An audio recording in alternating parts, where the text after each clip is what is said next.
Part 2. Expansion of consciousness to the animals. Humans do not and cannot exist in a vacuum. To meet our basic physical needs for survival, we have relied heavily on other animals. For our safety and security, we drive away or kill those that pose a threat. Their bodies sustain our bodies, their skin protects our skin, and their lives supplement our lives. Over millennia, we have domesticated and tamed some animals to maximize their utility. Despite their indispensable role in our lives, humanity still grapples with the question of whether animals possess consciousness. One prevalent secular argument against animal consciousness is the claim that they lack self-awareness because they cannot communicate with us. Humans, endowed with self-awareness, have a profound understanding of our own sensations, thoughts, and emotions. The basic assumption is that other humans share this capability, just as I do. Our advanced speech and communication further affirm our self-awareness as we share experiences of pleasure, pain, love, loss, and myriad emotions through stories and songs. Humanity is like an ocean, interconnected through our shared commonality and experiences. From a religious perspective, some argue that animals lack souls. Many believe that humans are created in the image of God, asserting our superiority over all other creatures, who are deemed inferior and devoid of souls or consciousness. This belief often extends to the notion that, by divine right, we have dominion over these inferior species, granting us the liberty to treat them as we please. In the pursuit of wisdom, what is the truth? More insidiously, what might obscure it? When humans commit atrocities against one another, whether on an individual or collective scale, a crucial and effective tactic is to dehumanize the other. By reducing fellow humans to subhuman status, the acts of exploitation, rape, murder, or genocide become much easier to commit, with the burden of a guilty conscience minimized. Amplifying beliefs that create a hierarchy of inferiority and superiority can justify mistreatment. A low level of consciousness perpetuates and condones this mentality. The smaller the circle of consciousness, awareness, and compassion, the easier it is to divide and conquer. Similarly, it is not in humanity's best interest, despite our professed ideals of virtue, light, and love, to recognize the consciousness of other animals. Humans are part of the animal kingdom. We are animals ourselves. For us to comfortably occupy the pinnacle of this hierarchy, it is more convenient if other animals are perceived as mindless beings, merely reacting to life, mistreatment, exploitation, and abuse through pre-programmed instincts rather than through conscious awareness. It becomes much easier to discern the truth about animal consciousness when one momentarily, again, sets aside allegiance to humanity. Consider the concept of animal consciousness from the vantage point of an extraterrestrial being, free from favoritism or bias. From this detached perspective, the reality of consciousness in animals might be seen with greater clarity and objectivity. Similarities between humans and animals. How do we go about exploring the concept of animals' consciousness? A good starting point is to critically analyze the similarities they have in common with humans. As we discuss the components of CONAF, shelter, food, water, safety, security, affirmation, competence, stimulation, superiority, and meaning, purpose, the underlying mechanism that drives these needs is the simple existence of life. The existence of a physical body that senses pleasure and pain is geared toward survival and a natural aversion to death. Experiencing extreme heat or cold, thirst and starvation, or injury to the body are discomforting and painful experiences. In contrast, a physical body in homeostasis in a comfortable environment and temperature with good food and water, along with stimulation, is pleasurable and desirable. Life and the act of living impose these pre-programmed rules upon all living beings. For humans, the experience of pain or danger, which is undesirable, instinctively leads to negative emotions and physical behavior to avert the pain, whether by withdrawing from or fighting against the stimuli. This is the basis of the fight-or-flight reflex. Humans vocalize their discomfort or pain with a cry, yelp, or scream, a primordial articulation across all cultures and languages. Babies, toddlers, and people who are near comatose can still express their discomfort through grunts and cries.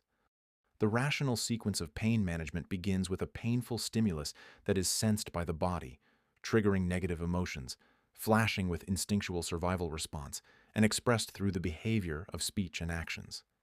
Animals are living beings who also possess physical bodies. How do they respond to discomfort and pain? The best way to know is to observe them. Across the globe, cats and dogs are the most common human companions, while some people also have pet pigs, ferrets, rabbits, chinchillas, fish, or snakes, to name a few others. Many pet owners consider themselves pet parents because they genuinely love their pets. The internet is filled with videos of cats and dogs, with countless comments gushing about how cute they are. Many humans are aware of and exposed to animal behaviors on a daily basis. What happens when a pet cat or dog experiences pain? How do they respond to physical insult or injury? Do they not yelp or vocalize to express their pain? Do they not try to run away or attack the source of their discomfort? Let's return to the basics to understand why these living beings, geared toward survival just as we are, react in ways similar to humans. The composition of the physical body. The physical body serves as the anchor to the physical world, and its existence inevitably gives rise to life and death, and therefore pleasure and pain. Without the sensation of pain, a being would lack crucial feedback on what to avoid to prevent damage to its body. For instance, a person with diabetic neuropathy who has reduced sensation to pain may be less aware of injuries such as cuts, bruises, or prolonged pressure, which can eventually lead to ulcers. Pain acts as a signal for mitigating damage, geared toward survival. What similarities can we observe between the body of a human and that of a cat, dog, or other mammal? Both are composed of matter and occupy space. As I write this sentence on a quiet Sunday morning at 8 a.m., my cat children are sleeping peacefully around me. I glance over at them frequently to ensure my observations are accurate. From general observation, both humans and cats share common anatomical features: a head, neck, torso, 4 limbs, 2 ears, 2 eyes, and a nose with 2 nostrils. Both have skin covered in hair or fur. Beneath the skin, there are analogous body systems: the skeletal muscular system with bones and muscles, the gastrointestinal system that begins at the mouth and winds its way through the stomach, intestines, and finally the anus, supplemented by the liver and pancreas. The nervous system, which includes the brain, spinal cord, and extending nerves. The cardiovascular system, with a beating heart and warm red blood. The pulmonary system, with a pair of lungs to inhale and exhale the same breath of life. The urinary system, with kidneys to filter and manage bodily fluids. And the reproductive system, with testes and ovaries for gamete production and sex organs for copulation to create new life. Both humans and cats possess similar endocrine systems, including the pituitary gland, thyroid gland, and adrenal gland, which secrete essential hormones. A key component of this system is the hypothalamus-pituitary-adrenal (HPA) axis, which produces cortisol and regulates the stress response. Moreover, cats have neurotransmitters akin to those in humans, such as serotonin, dopamine, and norepinephrine, which regulate emotions. Common psychiatric medications for humans, such as SSRIs, TCAs, antipsychotics, benzodiazepines, and alpha-2 agonists, are also prescribed to cats. They possess neurotransmitters involved in pain regulation, including substance P, glutamate, and GABA, along with their corresponding neuroreceptors. Cats are treated with NSAIDs, opioids, tramadol, corticosteroids, gabapentin, and local anesthetics for pain management. Veterinarians are well aware of these similarities between cats and humans. While the human brain is larger and more complex than a cat's brain, both species share structures that process pain and fear: the prefrontal cortex, anterior cingulate cortex, insula, thalamus, and amygdala. Why do cats have these components? The objective purpose of life, as expressed through the sensation of pleasure and pain, is to continue living and to procreate the next generation. The underlying rationale for the components of CONAF is rooted in the necessity to survive and exist. When we examine the emotions and behaviors of humans, we see a range of positive and negative emotions, coupled with behaviors that seek comfort and avoid discomfort. Similarly, these mechanisms are present in animals, reflecting a shared drive for survival and well-being. The common ground of DNA. All living things share one profound commonality beyond the mere act of living: DNA, deoxyribonucleic acid. Most people are familiar with the concept of DNA in humans, often visualized as a double helix. Just as the foundation of computer programming is binary, comprising either 0 or 1, the foundation of our DNA is composed of only 4 bases: adenine, A, thymine, T, guanine, G, and cytosine, C.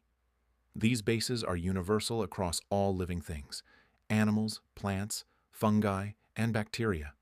The variations between individuals and species arise from the sequence and configuration of these bases. Everything in the universe is information: energy, matter, and consciousness, forming the intricate patterns that weave reality together. DNA is a powerful manifestation of this truth, acting as self-preserving and evolving information packets. It carries within it the blueprint of life itself, encoding everything an organism needs to grow, function, and reproduce. But DNA isn't just a passive vessel. It's dynamic, constantly evolving as it interacts with the environment. This adaptability allows life to persist and thrive, passing on its essence through the generations. DNA reflects the deeper truth that all information has an innate drive to preserve itself and expand. It's a reminder that the core of existence, just like DNA, is an endless process of adaptation, growth, and evolution. In the grand scheme of evolution, all living things descend from a common single-cell ancestor. Through mutation and adaptation, diversity emerged via natural selection, leading to the branching of species over time. Individuals within the same species exhibit the most similarities, while species that diverged further from the original branch point show increasing differences. For example, 2 random humans share approximately 99.9% of their DNA.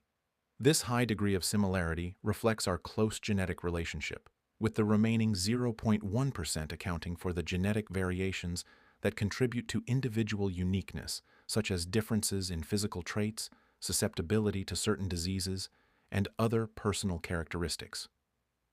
In terms of our evolutionary relatives, humans share about 98% to 99% of their DNA with chimpanzees, our closest living relatives. This similarity is due to our shared ancestry and the relatively recent divergence of our species. Additionally, humans have approximately 98% DNA similarity with gorillas and about 97% with orangutans. The similarity in DNA extends beyond our closest relatives. For instance, humans share about 85% of our DNA with mice and approximately 60% with fruit flies. Even more surprisingly, humans and bananas share about 50% of their DNA, highlighting the fundamental genetic building blocks shared across the tree of life. These comparisons illustrate the remarkable degree of genetic continuity across diverse forms of life. Embryonic analogous features. In embryonic development, the similarities between humans and other vertebrates are striking and deeply revealing of our shared evolutionary heritage. Across various species, fish, amphibians, reptiles, birds, and mammals, we see a common blueprint that highlights our interconnectedness. For instance, the pharyngeal arches, also known as branchial arches, are crucial in the development of many vertebrates. In humans, these arches give rise to structures such as the jaws, ears, and throat muscles. During early fetal development, humans exhibit gill slits, which are remnants of our aquatic ancestors. Although these slits do not develop into gills, their presence underscores a shared lineage with fish and other aquatic animals. The notochord and neural tube formation are fundamental to the development of the central nervous system and spinal column. The notochord, a flexible rod-like structure, serves as a precursor to the vertebral column. Its presence is essential for proper spinal development, seen not only in humans but across vertebrate species. Limb buds, which appear early in embryonic development, eventually differentiate into the complex bones, joints, and muscles of the limbs. This process is remarkably conserved across vertebrates, from the fins of fish to the wings of birds. The tail bud, which develops into either a functional tail or a vestigial tailbone, is another intriguing feature. While many mammals, like humans, have a vestigial tailbone, other animals retain fully functional tails used for balance, communication, or locomotion. The amniotic sac is a protective structure that surrounds and nurtures the developing embryo in amniotes, including reptiles, birds, and mammals. This sac provides a stable environment for the embryo to develop, shielding it from physical shock and desiccation. The placenta, a highly specialized organ in mammals, forms a crucial interface between the mother and the developing fetus. It allows for the exchange of nutrients, oxygen, and waste products. This organ's development is a sophisticated adaptation in mammals, but the fundamental idea of nutrient and waste exchange can be seen in various forms across different vertebrate groups. Additionally, vertebrate embryos exhibit a similar pattern of somite development. Somites are blocks of mesodermal tissue that give rise to the vertebrae, muscles, and skin. The segmentation and organization of somites are conserved among vertebrates, reflecting the evolutionary constraints that shape our development. Shared foundation for living. As animals develop, their diversity across species can appear vast and striking. Yet beneath this surface lies a fundamental blueprint of analogous components. Have you ever wondered why there is no such thing as a bird with 4 legs and 1 pair of wings? This is because birds, like all vertebrates, follow a basic limb pattern. The 2 wings of a bird are essentially modified forelimbs. A bird with 4 legs and 2 wings would possess 6 limbs in total, a configuration that does not occur in nature. The same principle applies to the concept of a flying unicorn. It would technically also have 6 limbs, as 2 of them would be converted into wings. Interestingly, the skeletal structure of bat wings provides a compelling example of this principle. Bats have bones in their wings that are identical to the bones in human hands, but they are elongated to support their expansive wingspan. This morphological adaptation underscores the versatility of vertebrate limb development.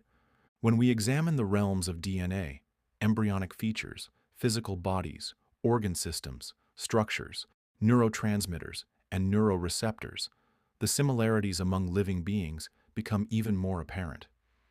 These shared traits are not mere coincidences. They reflect a common heritage and a fundamental blueprint for life. The astonishing parallels across species highlight the interconnectedness of all life forms, revealing the underlying unity in the diversity of existence. Reflecting on your pets. If you have any pets, can you recognize that your precious companion is a living being, programmed to live just like you? Does the principle of pleasure and pain not apply to them as well? Can you sense when your pet experiences pleasure and displays behaviors associated with positive emotions? Or when they experience pain and in turn display behaviors linked to negative emotions? If your pet is not spayed or neutered, can you feel the insidious power of the sex drive that transforms your sweet little angel into a ferocious force of nature? Have you heard 2 tomcats fighting, likely over mating, in the middle of the night, their screeching screams piercing the darkness? If you love your pet, have you ever looked into their eyes and tried to gauge their level of consciousness? Can you recognize the life force and awareness in them, even though they look different from us? Can you see their struggle to survive and their natural desire for comfort? Hold them close, for in a human-dominated world, the fate of animals is often harsh. Your love and protection are their greatest fortune. If we are truly honest in our assessment, without ulterior motives or the need to rationalize, it is apparent that animals, like us, are compelled to live. How else could they survive if they were not equipped with the same pleasure-pain principles? Any animal, humans included, without this fundamental instinct or programming for survival, would perish quickly. Anthropomorphic and anthropocentric view. Yet, a dominant narrative of humanity denies this simple, self-evident truth. The reasoning goes that because humans cannot communicate directly with animals, we should not anthropomorphize their traits and emotions. This thinking is not only flawed, but deeply presumptuous. The experience of pain and pleasure is not uniquely human.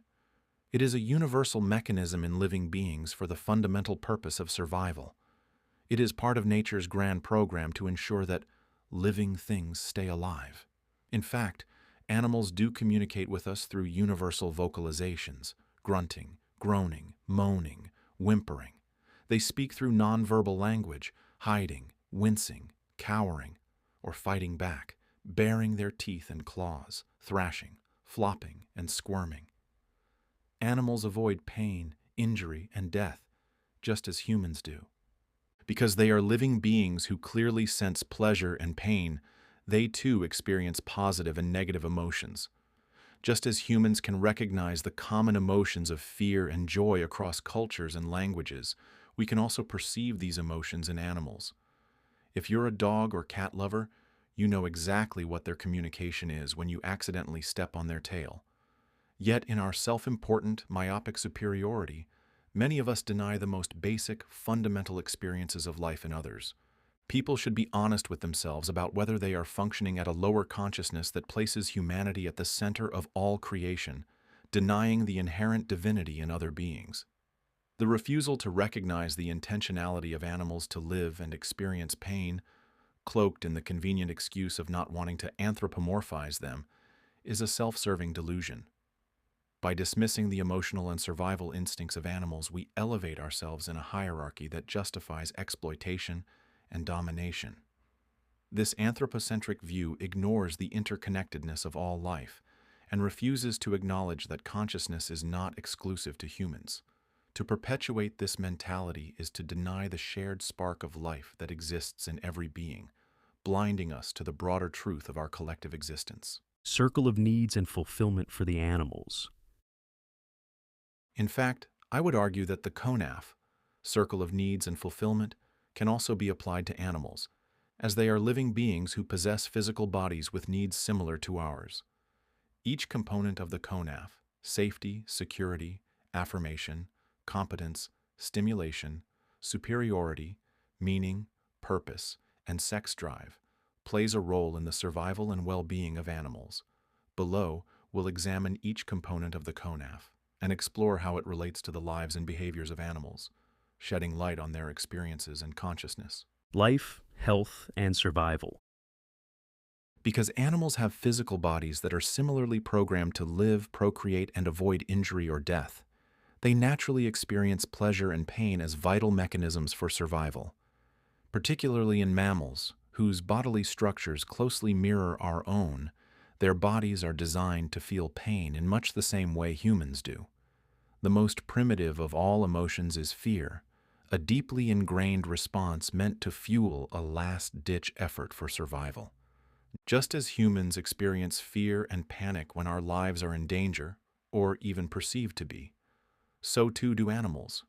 Our bodies are hardwired to undergo intense fear responses, dilated pupils, an increased heart rate, rapid breathing, and muscles primed for immediate action. The anatomical structures that regulate this fight-or-flight response, the brainstem, amygdala, hypothalamus, thalamus, and adrenal glands, are present in all mammals. These shared physiological mechanisms make it impossible to deny the deep similarities in how we and other animals respond to danger. It becomes all too clear when we witness an animal struggling to survive, when their life is threatened. Their frantic attempts to escape, their aversion to pain, are mirrors of our own survival instincts. This very aversion to pain is also what allows humans to train animals, often for exploitative purposes, like elephants being trained to carry tourists on their backs. The animal's desire to avoid discomfort becomes a tool for humans to exploit and dominate. Shelter and protection, food and water, sleep and rest. Animals instinctively seek shelter for protection against environmental elements, temperature changes, and predators.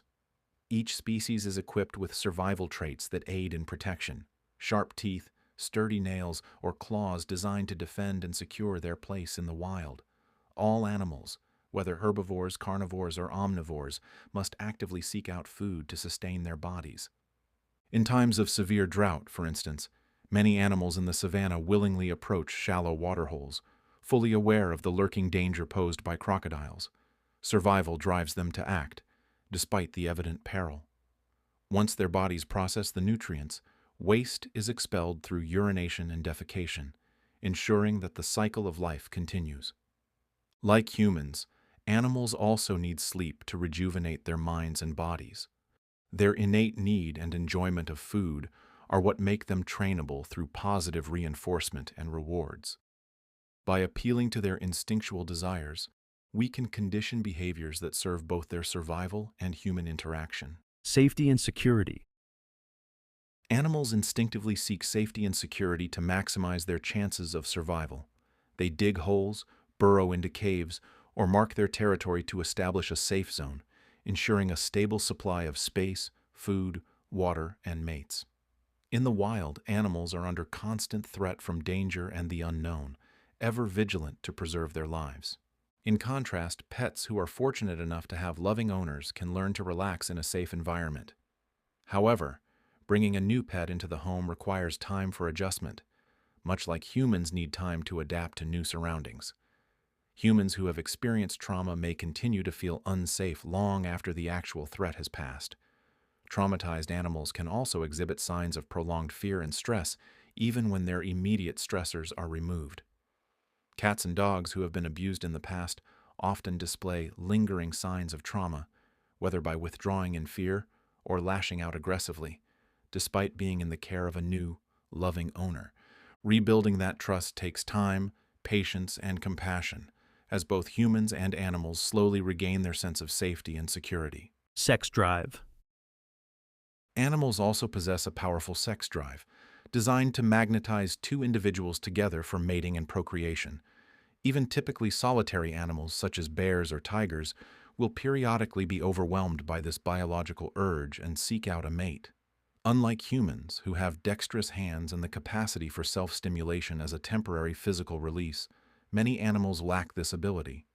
For many people, especially men, imagine going through life without the ability to self-release sexual energy, with the only means of satiating this drive through copulation. The competition for mates would be far more intense. Even those who voluntarily commit to chastity, like monks and priests, often struggle with this powerful drive, which highlights just how deeply ingrained sexual energy is in living beings. The intense pull of the sex drive in animals explains the dramatic behavioral changes and heightened energy, particularly when they are in heat. Humans, in turn, spay and neuter their pets, not only to control unwanted populations, but also to temper the overwhelming and uncontrollable drive of libido in their otherwise adorable companions. Affirmation.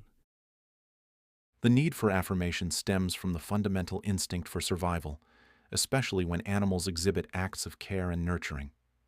For mammals, this is most apparent in the way mothers tend to their newborns and young. After leaving their mothers, pack animals display a noticeable need for affirmation from one another. Like humans, pack animals rely on group support for survival, and being cast out significantly increases the risk of death. Some of the most well-known social animals, such as monkeys, wolves, lions, elephants, horses, and dolphins, depend on social affirmation, both in the wild and in captivity. The act of giving and receiving affirmation strengthens their social bonds and enhances their chances of survival. Dog owners are all too familiar with their pets' constant need for affirmation, which is one reason why dogs are so beloved. They live for the validation of human attention and affection. While cats are typically seen as more independent and solitary animals, any cat parent can tell you that their feline companion also has unique ways of seeking affirmation. Even for solitary animals, the act of mating signifies affirmation from their partner, a primal acknowledgement that they exist and that they matter. Competence. To secure their sustenance and protection, animals must develop the competence necessary for survival. Nature, by design, is not a friendly place. It is a fierce competition to simply exist. Some animals are trained by their mothers, while others are abandoned from birth and must rely on instincts encoded within their DNA, honed over the millennia. Regardless of their upbringing, animals must acquire the competence to avoid predators, seek shelter from the elements, scavenge or hunt for food and water, compete for mates, and learn social etiquette if they live in packs. Those who fail to develop these essential skills often face an early death. Many young animals engage in play fighting, which serves as crucial practice and training for the hunting and fighting skills they will need later in life. In these playful interactions, we can witness nature's design at work, helping animals sharpen the competencies that will ensure their survival in a world that rarely offers second chances. Stimulation. Processing and analyzing the environment for survival is a fundamental form of stimulation. While humans have largely overpowered their environment, creating relatively comfortable oases for themselves, most animals remain in a constant, never-ending struggle to survive. Whether they are searching for food, hunting, seeking shelter, or avoiding predators, their survival demands continuous mental and physical stimulation. Survival itself becomes an ongoing endeavor that keeps their minds engaged. However, animals in captivity do not face the same pressures. With their basic needs, food, water, and shelter, provided by their captors, the natural stimulation required for survival is often lost. Zoos that are knowledgeable and responsible understand the importance of providing adequate stimulation for their animals to mimic some challenges they would face in the wild. Similarly, good pet owners know that their pets require stimulation to avoid boredom, whether through play, puzzles, or interaction, to keep their minds and bodies engaged. Superiority. In the animal kingdom, the fight for survival often hinges on superiority. While many animals possess the basic competence to survive, being superior, whether in strength, speed, or strategy, determines life and death. Among predators, superiority is crucial, as competing species such as lions and hyenas battle for dominance over food sources. Likewise, predators and prey engage in a constant contest of outmaneuvering each other, where the superior predator catches the weakest or slowest prey. Within the same species, superiority also plays a vital role. Dominance can secure access to the best food sources, prime territory, or the right to mate. In social animals, hierarchies are established where higher-ranking individuals claim the best resources, while lower-ranking ones are left to compete for what scraps remain. Whether it's a gazelle that outruns its peers to escape a predator, or a lion asserting its dominance within a pride, superiority often means the difference between thriving and perishing. Meaning and purpose.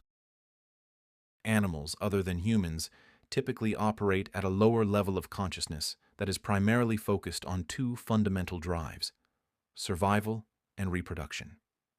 This drive towards self-preservation and mating governs much of their behavior, and in this way, animals function instinctively, continuously adapting to the demands of their environment.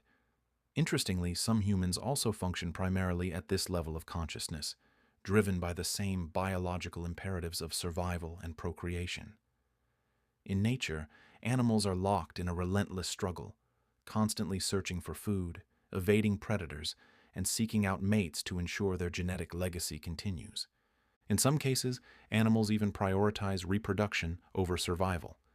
Species such as salmon sacrifice their lives after spawning, a final act of ensuring the next generation's success. Similarly, male black widow spiders and praying mantises are known to face death after mating, with females consuming them as a part of the reproductive process.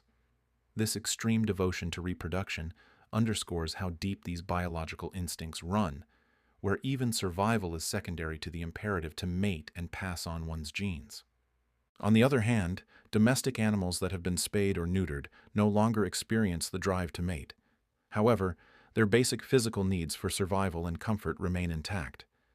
They still seek out pleasure, avoid pain, and crave safety. Even without the intense drive for reproduction, their bodies, like ours, are wired to pursue comfort, nourishment, and security. Getting to know our fellow animals. Now that we have discussed the foundational aspects of survival for animals, let's take a closer look at common species to better understand their life journeys. By examining the intricacies of different species, we can gain insight into how they navigate the world around them and how the principles of the CONAF, circle of needs and fulfillment, apply to their experiences. My goal is to illustrate the CONAF in various animal species we are already familiar with, highlighting their struggles, instincts, and unique approaches to survival. Dogs. Known as man's best friend, Many of us are familiar with the unique characteristics of our canine companions. A pregnant dog carries her puppies for about 60 days before giving birth to a litter of blind, deaf, weak, and helpless pups. She then devotes herself to nurturing, protecting, and guiding them as they slowly mature and develop independence. She grooms and licks to keep them clean and nurses them with her milk. As the puppies grow, they cautiously begin to explore the world but always return to their mother for safety and security. When danger approaches, she barks, growls, snarls, or lunges to ward off any threats to her young. When dogs are scared or in pain, they express their distress by whining, yelping, and whimpering, with their ears flattened and tails tucked between their legs. If injured, they will limp to avoid putting pressure on the wound or lick it in an instinctive attempt to soothe and promote healing. Their excitement and curiosity are on full display when given treats or experiencing positive interactions with their owners.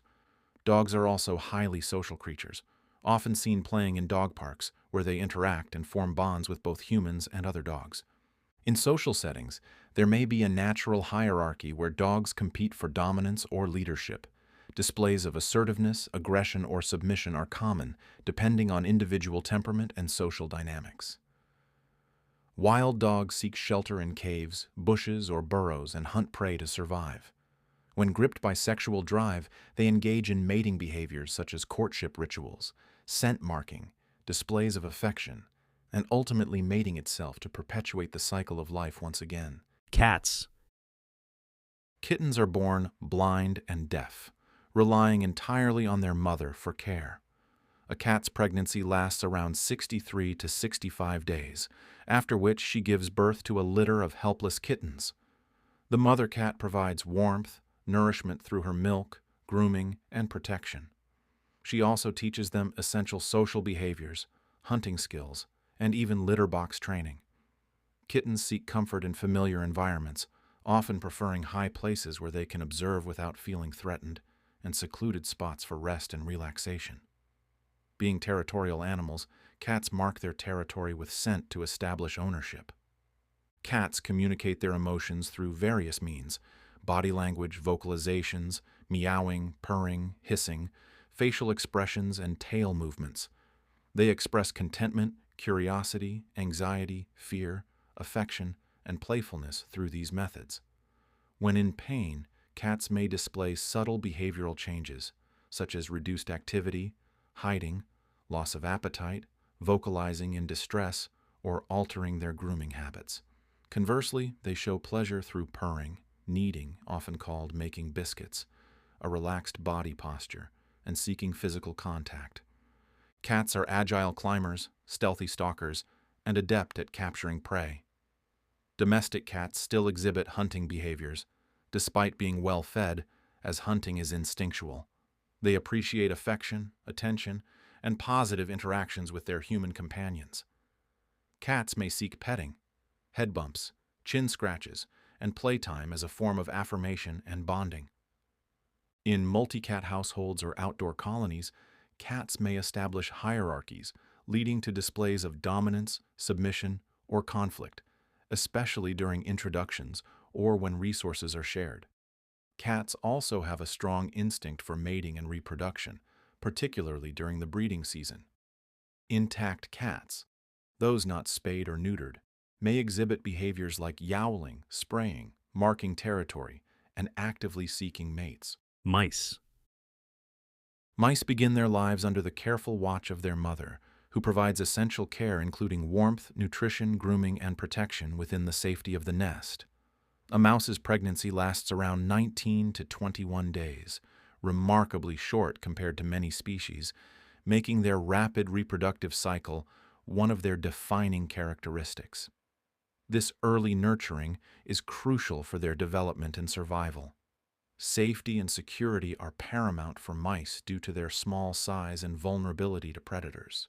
They seek refuge in hidden places like burrows or nests, always vigilant and cautious in unfamiliar environments.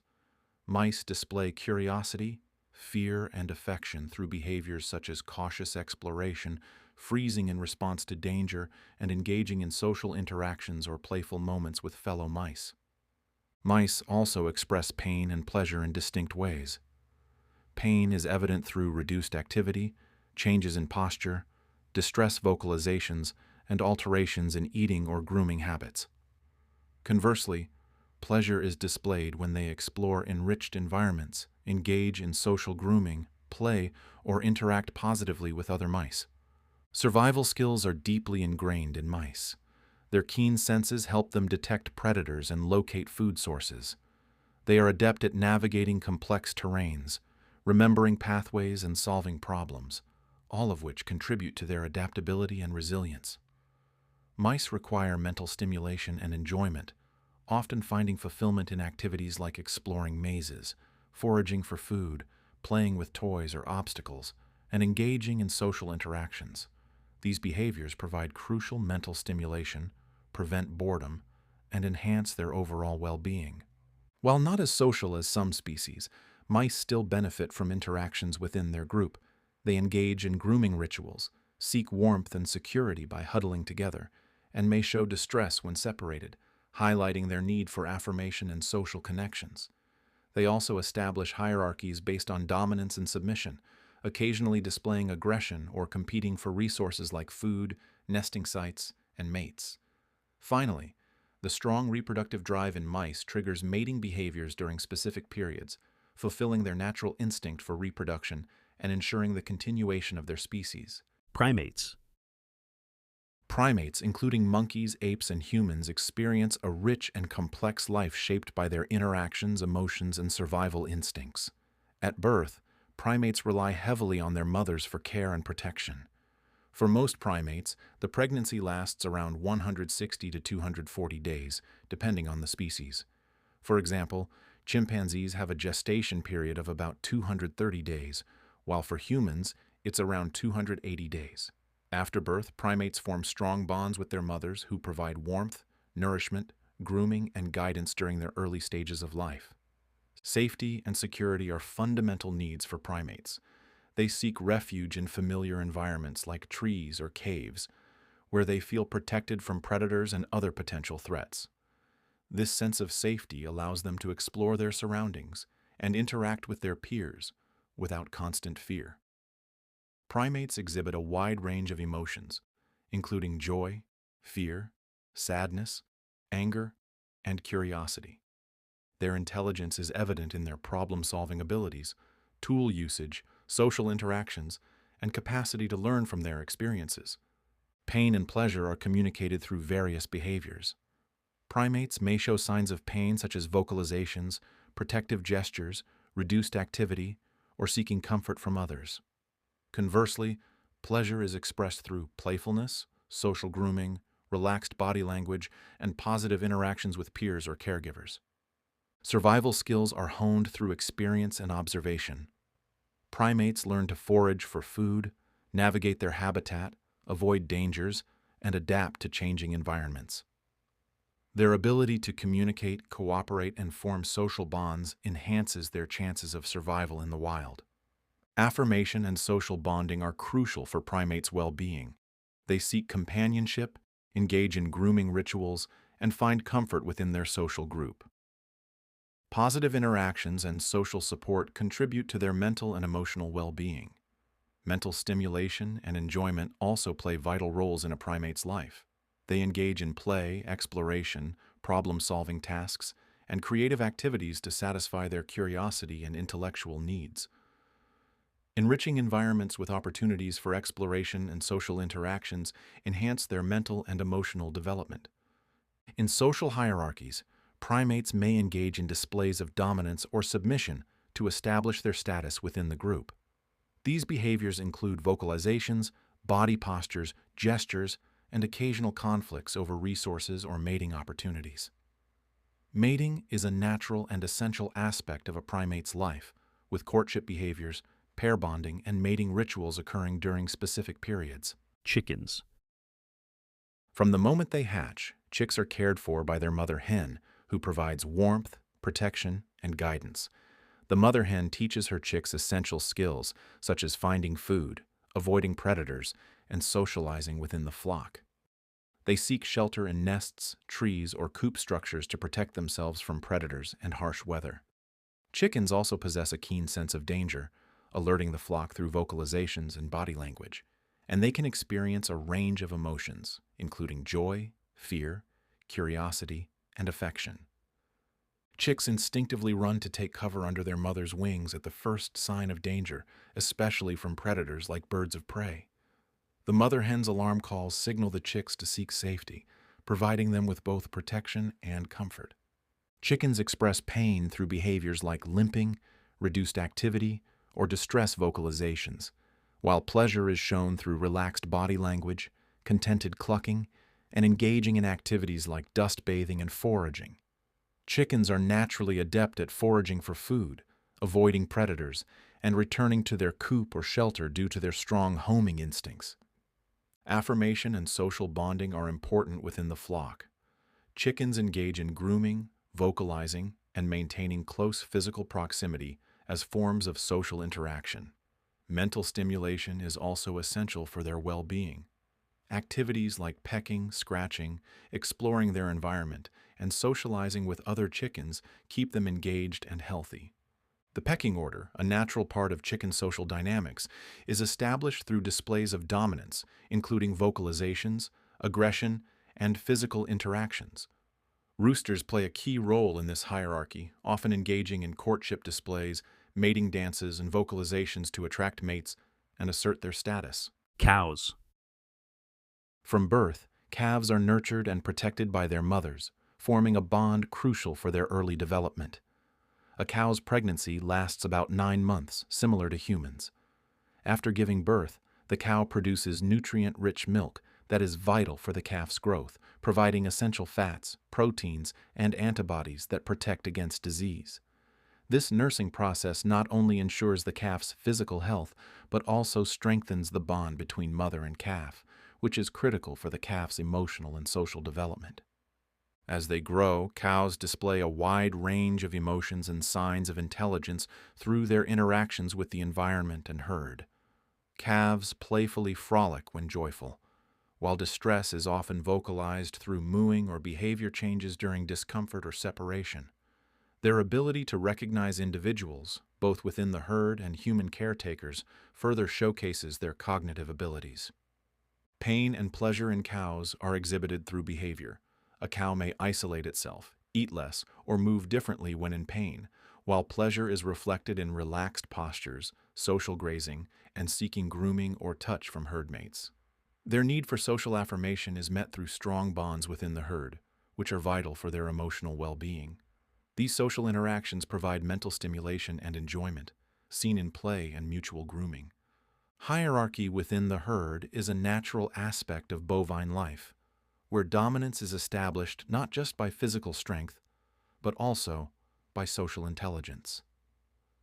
Cows navigate complex herd dynamics to assert or maintain their status. Survival competence for cows includes not only physical strength, but also adaptability, foraging efficiency, and protecting themselves and their offspring from threats. Mating is a fundamental part of a cow's life, deeply connected to the social hierarchy. Mating behaviors reflect both natural instincts and the social structure of the herd, where dominance and competition play key roles in reproduction. Pigs. Under the care of their mother, piglets receive vital nourishment and protection. A sow's pregnancy lasts about 114 days, after which she provides warmth, milk, and security, teaching her young essential survival skills. Pigs are sentient beings, displaying a wide range of emotions and intelligence.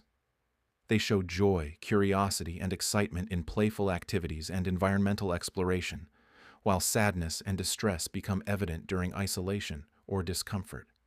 Known for their cognitive abilities, pigs are capable of solving problems, remembering food locations, and navigating complex social structures. Pigs express pain and pleasure through both vocal and physical cues.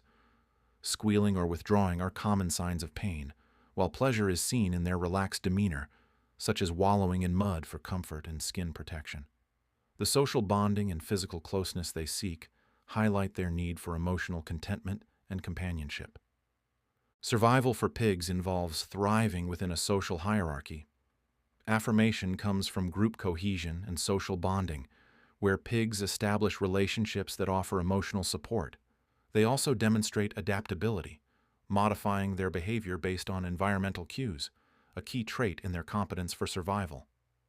Mental stimulation is crucial for pigs, as they are naturally curious and intelligent.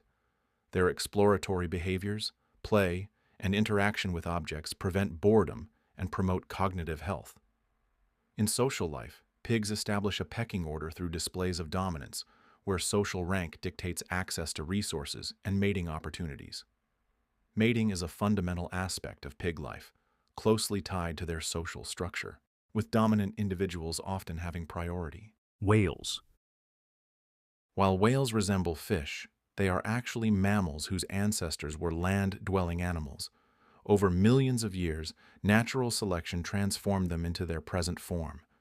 From birth, whale calves are tenderly nurtured and protected by their mothers in a bond that is both critical and enduring. Maternal care provides not only nourishment through milk, but also essential teachings in navigation, communication, and adapting to their aquatic environment. Whales exhibit strong signs of emotion and intelligence, engaging in behaviors that suggest both complex thinking and deep feeling. Their sophisticated vocalizations, which serve as communication and socialization tools, highlight their cognitive abilities. Mourning behaviors, such as carrying their dead or lingering over them, point to a capacity for grief and emotional depth. Whales express pain and pleasure in distinct ways. Distress may be observed through changes in vocalizations or physical behavior, while pleasure is often demonstrated through breaches, playful interactions, and gentle communication. Their competence for survival is remarkable, as they navigate vast distances, dive to great depths, and employ advanced hunting strategies, all of which showcase their adaptability in the ocean's challenges. Affirmation and social interaction are central to whale life. They form lasting bonds within their pods, reinforced through cooperative behaviors and vocalizations, providing a sense of belonging and emotional support. Mental stimulation is evident in their curiosity, playful behaviors, and interactions with other species or objects, indicating a desire for exploration and enjoyment. While not all species display clear dominance struggles, some whales exhibit social hierarchies, particularly during mating season, when males may compete for females through displays of physical strength or vocal prowess. Mating is a significant aspect of whale life, with elaborate courtship behaviors and deep bonds forming in certain species. The reproductive process is vital for species continuation, supported by the collective efforts of the pod in protecting and teaching the young. Dolphins. Dolphins live in close-knit social groups, marked by strong familial bonds and high intelligence. From birth, calves are nurtured by their mothers, who provide nourishment and guidance through the complexities of marine life. Dolphins find safety and security within their pods, which offer protection from predators and help with tasks like hunting and caring for the young or sick.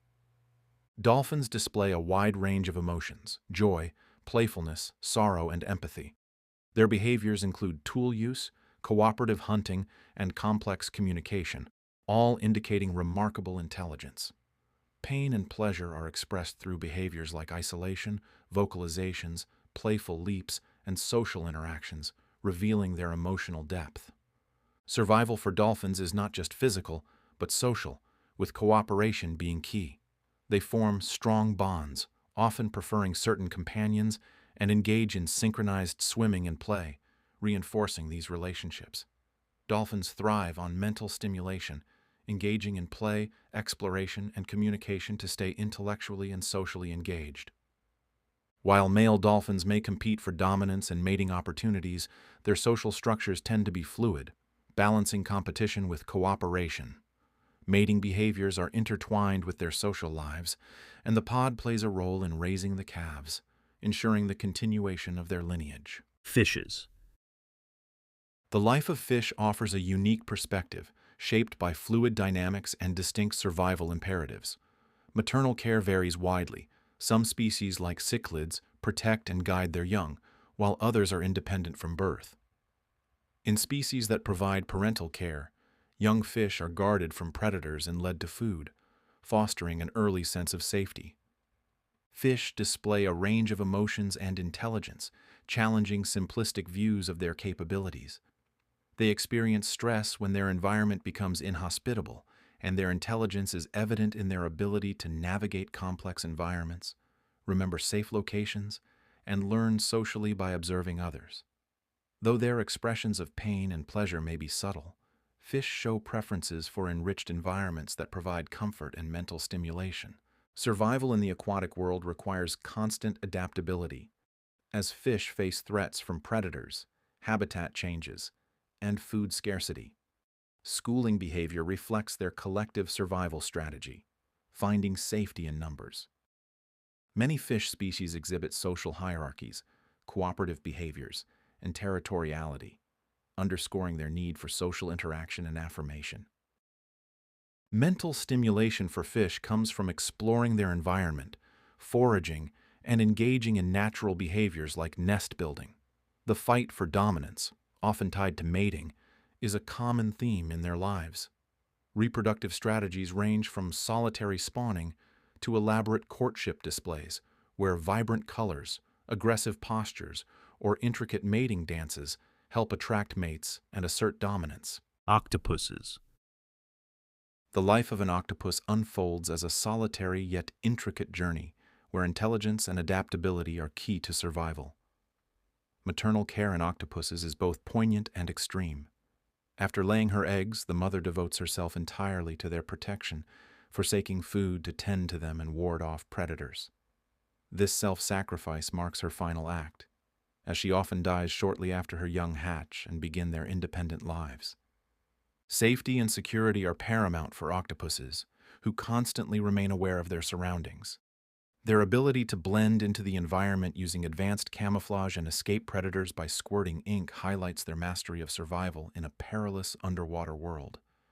Octopuses exhibit curiosity, problem-solving skills, and the capacity to learn through observation and experimentation, demonstrating a high level of intelligence.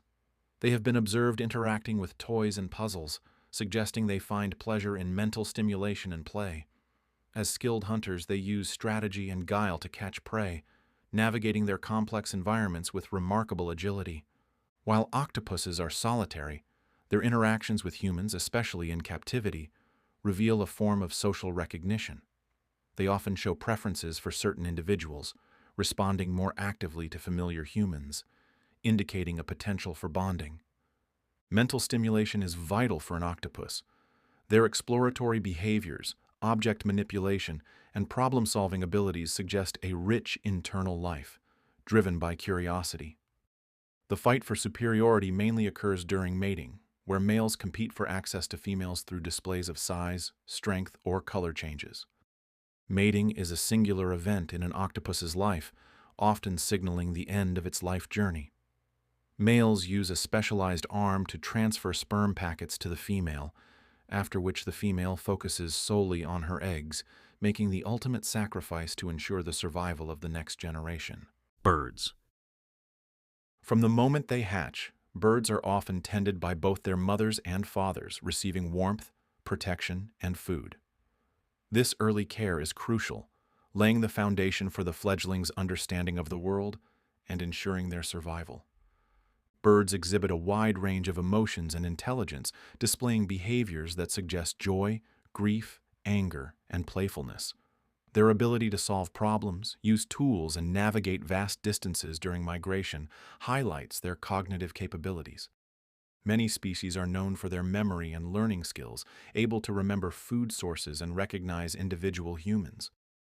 Birds express pain and pleasure through vocalizations and behavior.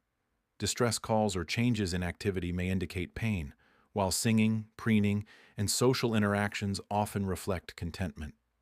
Like other creatures, birds seek comfort and avoid harm.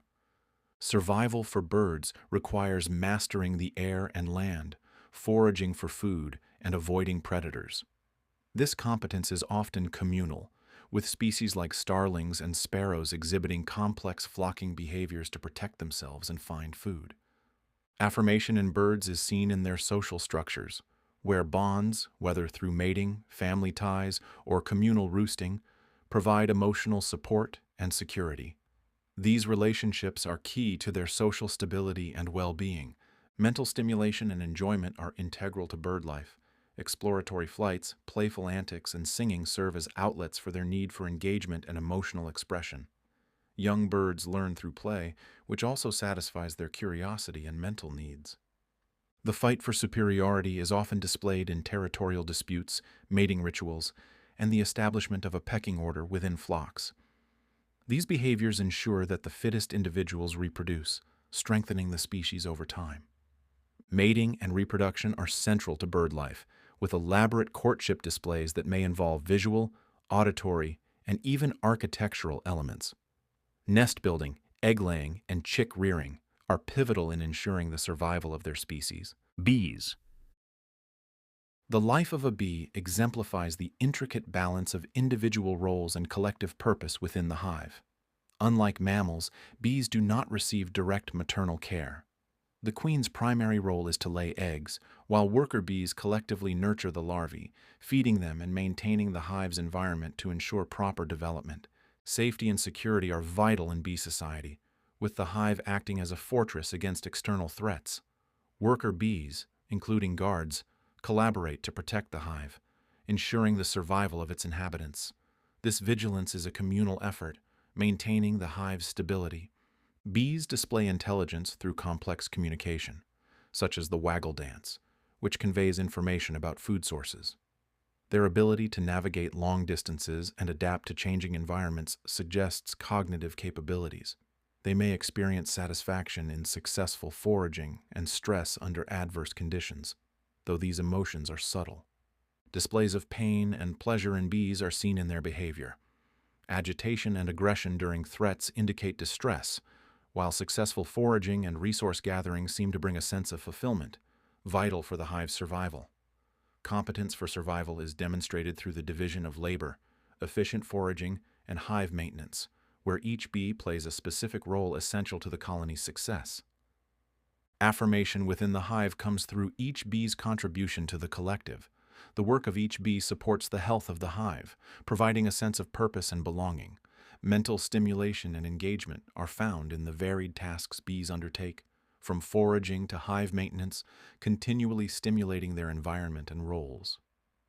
The fight for superiority in bee society is most evident in the selection of a new queen. When a new queen emerges, she must assert dominance, often through a deadly duel with the existing queen. This ensures the strongest queen leads the hive. Mating is a crucial aspect of bee life, primarily between the queen and drones.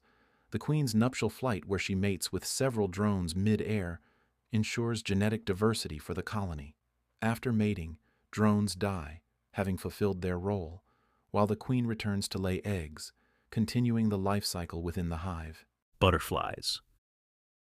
The life of a butterfly is a captivating journey of transformation and fleeting beauty, marked by cycles of growth and rebirth. Unlike many animals, butterflies receive no direct care from their mothers. The mother butterfly's sole responsibility is to carefully select a location to lay her eggs, ensuring that the emerging caterpillars will have immediate access to food. This crucial act sets the stage for their survival. Safety and security are paramount from the moment of hatching. Caterpillars must evade predators and navigate their environment, using camouflage and toxic chemicals derived from their diet to deter enemies. This solitary phase is fraught with dangers, demanding self-sufficiency and heightened awareness. Although butterflies' emotions and intelligence are difficult to gauge, their behavior reflects sensory perception and environmental interaction. They react to changes in weather, predators, and resource availability, indicating adaptability. Stress responses are seen when trapped or in adverse conditions, while pleasure is displayed through nectar feeding, basking in sunlight, and courtship aerial dances. Butterflies' competence for survival is vividly demonstrated through metamorphosis, their remarkable transformation from caterpillar to butterfly. This process highlights their resilience and adaptability, allowing them to exploit different ecological niches throughout their life cycle.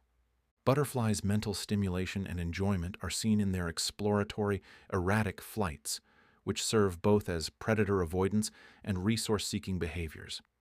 These flights may also reflect an innate joy in movement. Without complex social structures, butterflies seek affirmation primarily through reproduction. Mating rituals display the fight for superiority, with males competing through aerial displays to attract females. Mating is the culmination of the butterfly's life, with a delicate, often brief encounter ensuring the continuation of the species. After mating, the female embarks on her quest to lay eggs in suitable locations, completing her life cycle and perpetuating the next generation. Ants. The life of an ant is a fascinating study of collective existence, where individuality merges into the communal purpose of the colony. Ants do not experience maternal care in the human sense. The queen's role is to lay eggs, ensuring the colony's continuity. Worker ants then feed and protect the larvae, embodying the colony's communal care system to ensure the next generation's safety and security. Ants display remarkable intelligence through their problem-solving abilities, long-distance navigation, and adaptability to changing environments. Their complex social behaviors and communication systems reflect a collective intelligence where coordination and efficiency are the result of individual contributions. While ants may not express pain and pleasure as humans do, they react to threats and comforts in ways that suggest sensitivity to their surroundings. Aggressive behavior is triggered when the colony is threatened, while they actively seek out food and environments that support the colony's well-being. Ants' competence for survival is evident in the specialized roles each member plays, from foraging to nest defense. This division of labor ensures the colony's success and enables them to thrive in diverse environments. Affirmation in ant society comes from contributing to the colony's collective success. Individual achievement is secondary to the well-being of the group, and each ant's work reinforces its value within the colony. For mental stimulation, ants explore new territories, establish food sources, and construct intricate structures. These activities, while driven by survival, also suggest curiosity and engagement with their surroundings. The fight for superiority is rare among worker ants, as the hierarchy is well defined with the queen at the top. However, in colonies with multiple queens, competition for dominance may occur. Mating is a critical event marked by nuptial flights, where males and virgin queens leave the colony to mate. Males typically die after mating, while fertilized queens establish new colonies, continuing the life cycle and ensuring genetic diversity. Acknowledging animals' consciousness. Living beings in the physical world are programmed with the same drive for survival, pursuing pleasure and avoiding pain. In Part 1, we explored the concept of consciousness extensively, reframing it as the essence of intentionality. Living organisms with physical bodies exhibit an intentional drive to survive and exist, whereas inanimate objects do not display this survival intentionality. Because living things have the intention to live, they possess consciousness. Like humans, other animals also possess consciousness. The many spectrums of reality. The current definition of consciousness, which is often limited to humans, is both self-serving and overly narrow. I would argue that consciousness exists on a spectrum, much like the light and sound spectra. Human eyes can only perceive visible light within the wavelength range of 400 to 700 nanometers, a tiny fraction of the entire electromagnetic spectrum, which spans from gamma rays, wavelengths shorter than 0.01 nanometers, to radio waves, wavelengths longer than 1 meter. Yet other animals perceive beyond our range. Bees detect ultraviolet light, 10 to 400 nanometers, to locate flowers, while snakes sense infrared radiation, enabling them to track warm-blooded prey.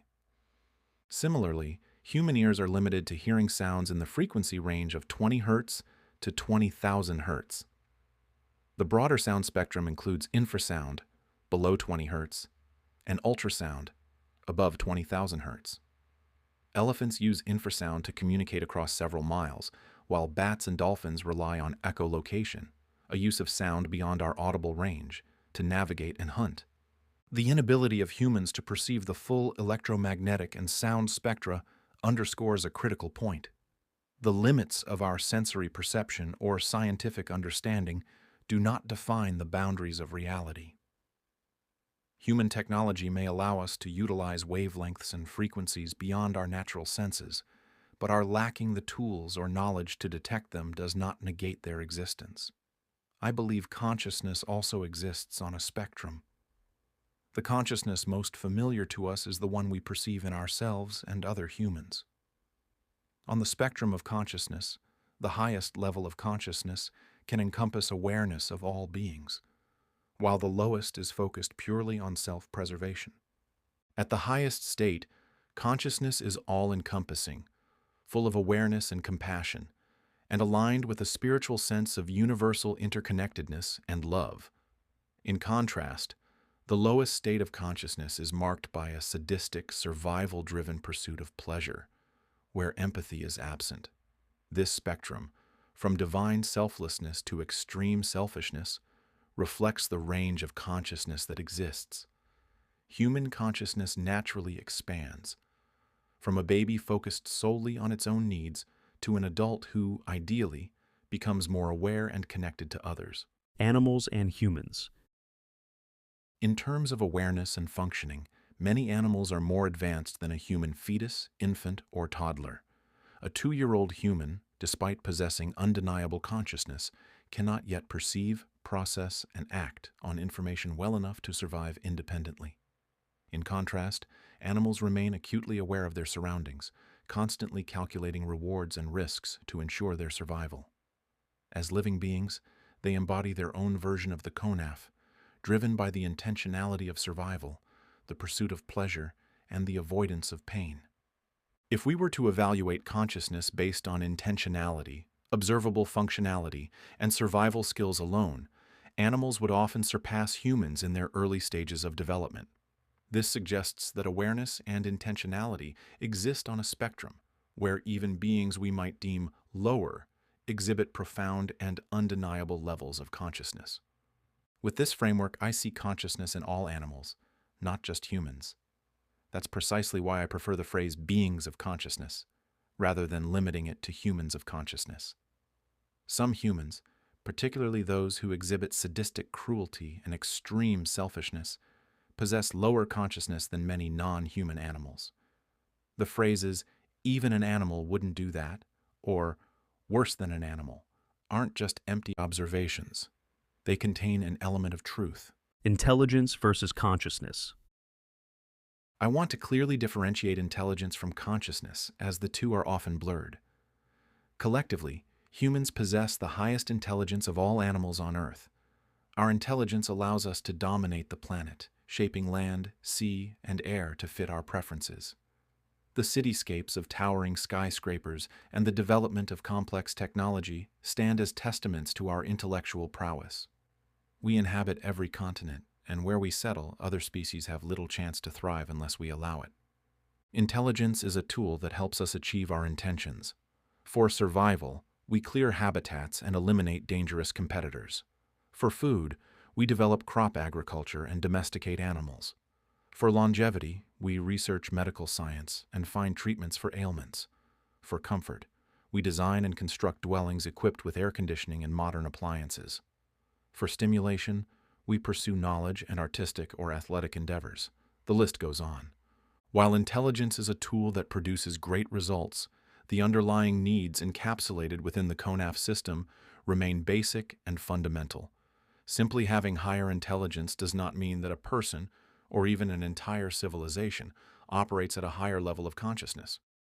For instance, a Nazi scientist conducting gruesome experiments on humans clearly possesses higher intelligence than an elementary school student. The scientist's intentionality, seeking knowledge, assuming there is no ulterior sadistic motive, fulfills his curiosity and need for stimulation. However, his consciousness is deeply limited, showing little care or concern for the human victims of his experiments. His consciousness likely extends only to those of his nationality and race, reducing others to mere resources to be exploited in pursuit of fulfilling his konaf. In contrast, an elementary student who genuinely cares for people beyond their own nationality or race, and perhaps even extends concern to all sentient beings through words and acts of kindness, demonstrates higher consciousness than the cruel scientist. Despite his young age, the student's circle of concern is wider, higher, and more transcendent. Even if this student never reaches the intellectual capacity of the Nazi scientist, he remains a better person due to his broader consciousness. When gauging the humanity of these two individuals, the highly intelligent scientist commits heinous acts due to his lower consciousness. He is a being of lower consciousness. The Nuremberg trials, which prosecuted Nazi doctors for crimes against humanity, specifically illustrated this point. The doctors' trial of 1946 to 47 prosecuted 23 doctors for their involvement in horrific human experiments. While I leave it to readers to explore the unconscionable details of these experiments for themselves, they serve as a stark reminder of how intelligence, when detached from higher consciousness, can lead to atrocity. As a result of these trials, 7 doctors were sentenced to death by hanging, 9 were sentenced to prison terms ranging from 10 years to life, and 7 were acquitted due to insufficient evidence. These trials also led to the development of the Nuremberg Code, which emphasizes the importance of individual consent to prevent future horrors of human experimentation.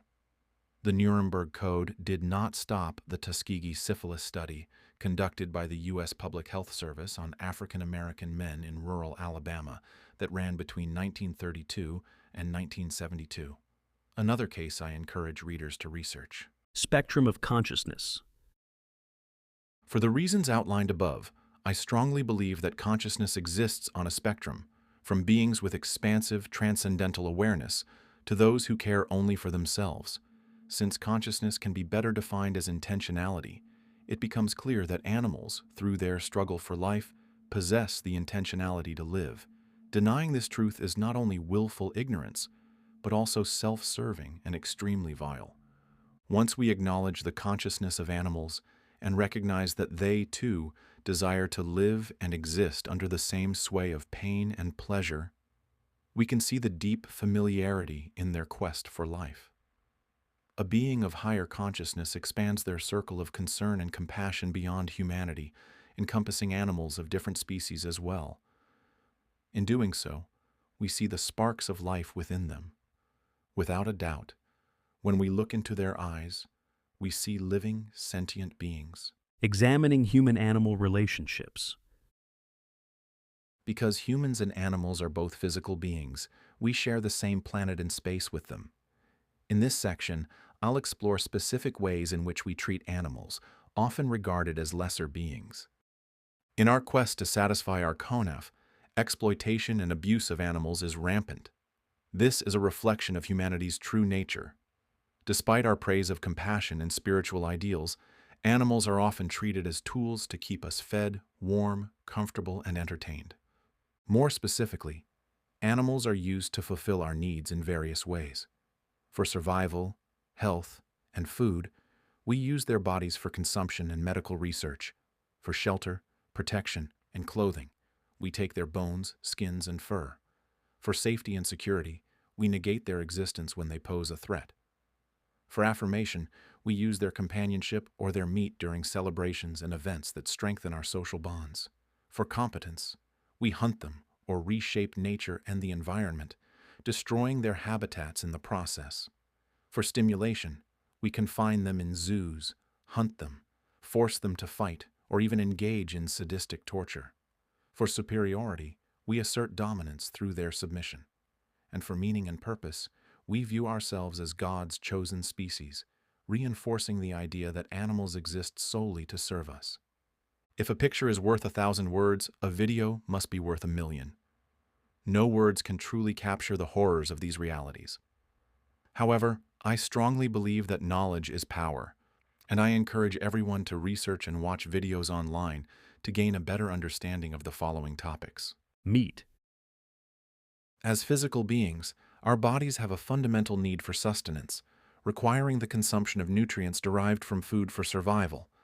As omnivores, humans have evolved to consume both meat and vegetables, a dietary choice that dates back to our prehistoric ancestors who relied on hunting and fishing to secure animal protein.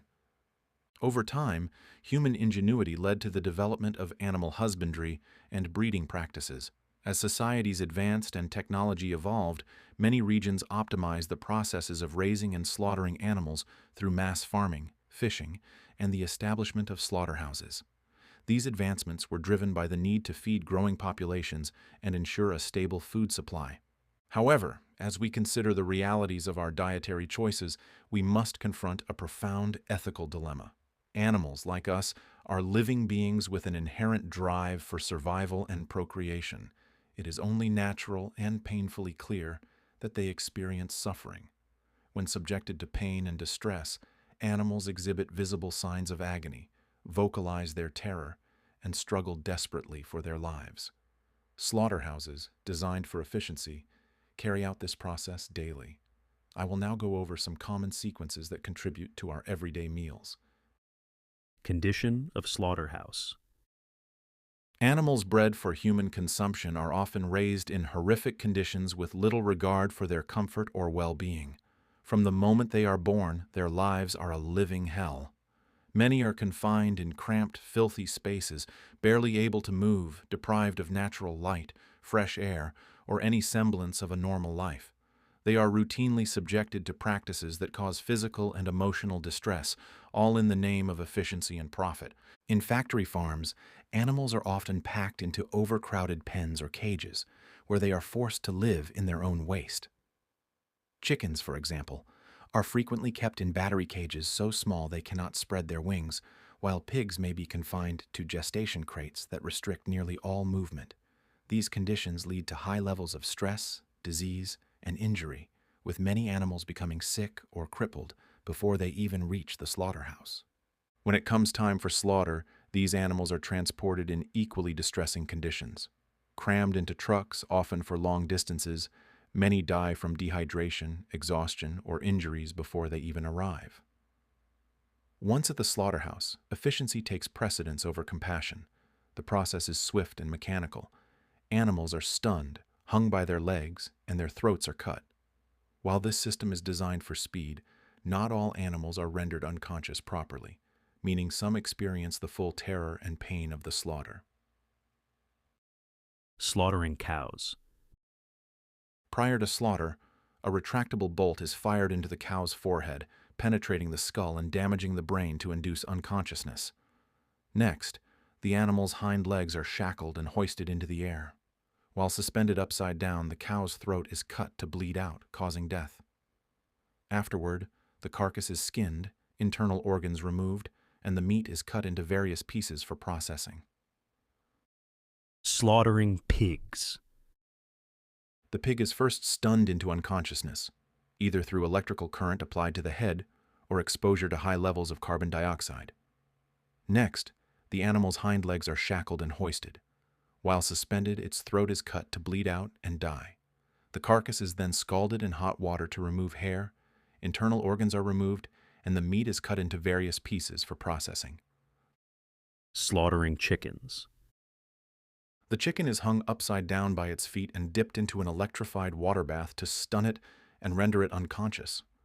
The bird's throat is then cut to bleed out and die, after which the carcass is scalded in hot water to remove the feathers. Internal organs are eviscerated, and the meat is rapidly chilled to prevent bacterial growth. Consumption of cats and dogs.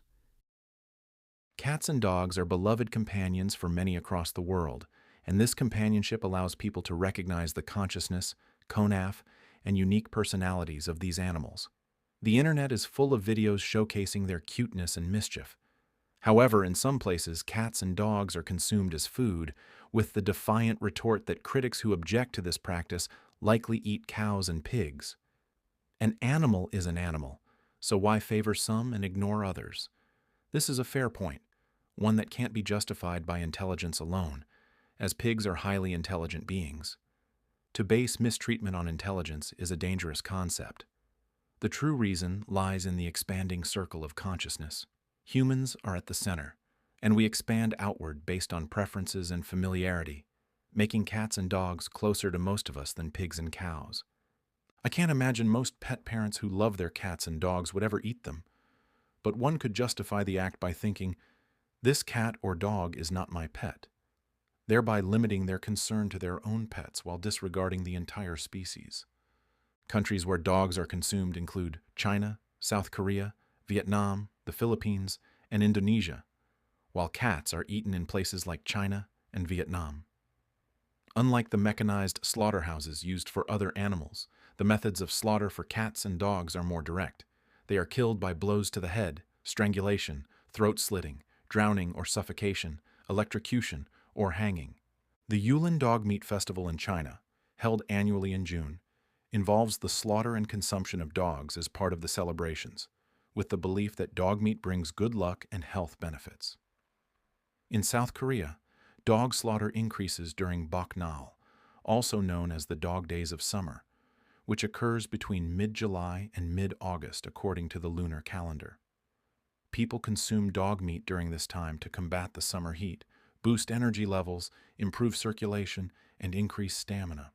In some small restaurants where customers eat and drink at outdoor tables, the cats or dogs are trapped in cages nearby awaiting their turn. These animals often hear and may even witness the killing of the ones before them. Slaughtering of dolphins. In 2009, the documentary film The Cove shed light on the brutal slaughter of dolphins in Taiji, Wakayama, Japan.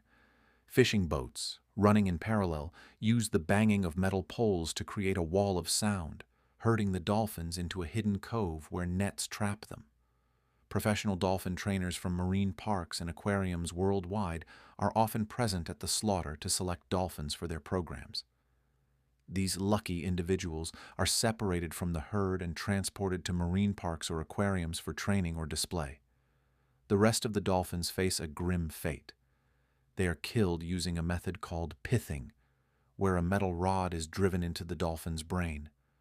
The water in the cove turns blood red, while the remaining dolphins struggle to survive, creating a heartbreaking and haunting scene.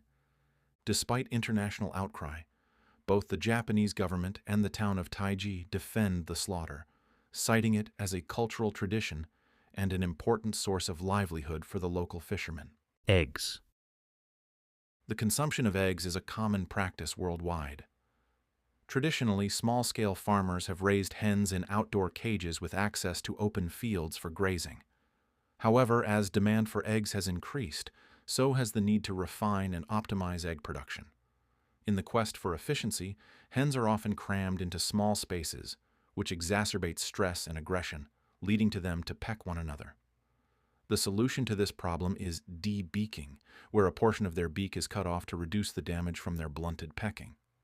Aside from selective breeding stock, male chicks are considered useless to the meat and egg industry because they can't lay eggs and their bodies are not efficient for meat production. Males grow much more slowly compared to their broiler female counterparts and have leaner body compositions, resulting in less meat and lower quality cuts.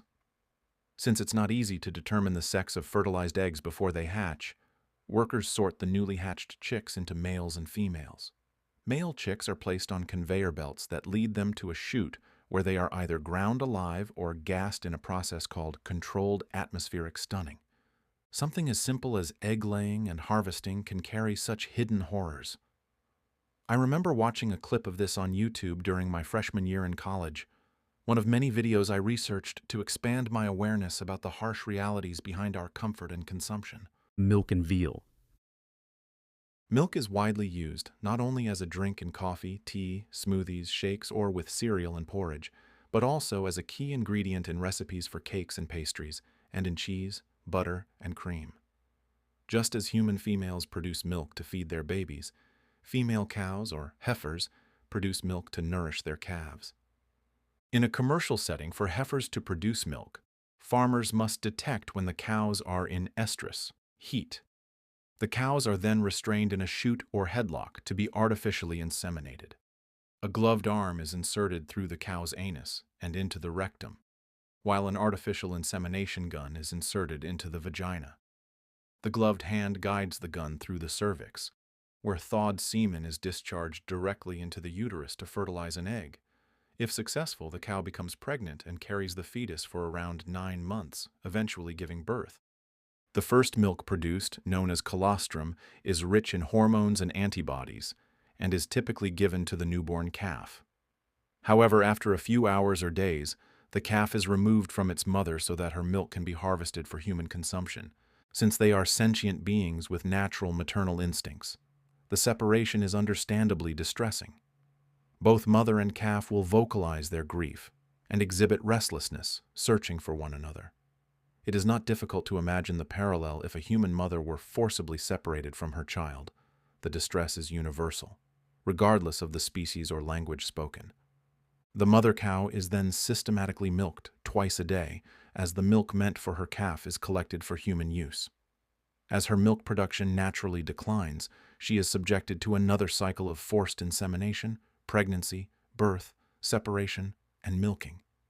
This cycle repeats until her milk production is considered insufficient, or she can no longer give birth.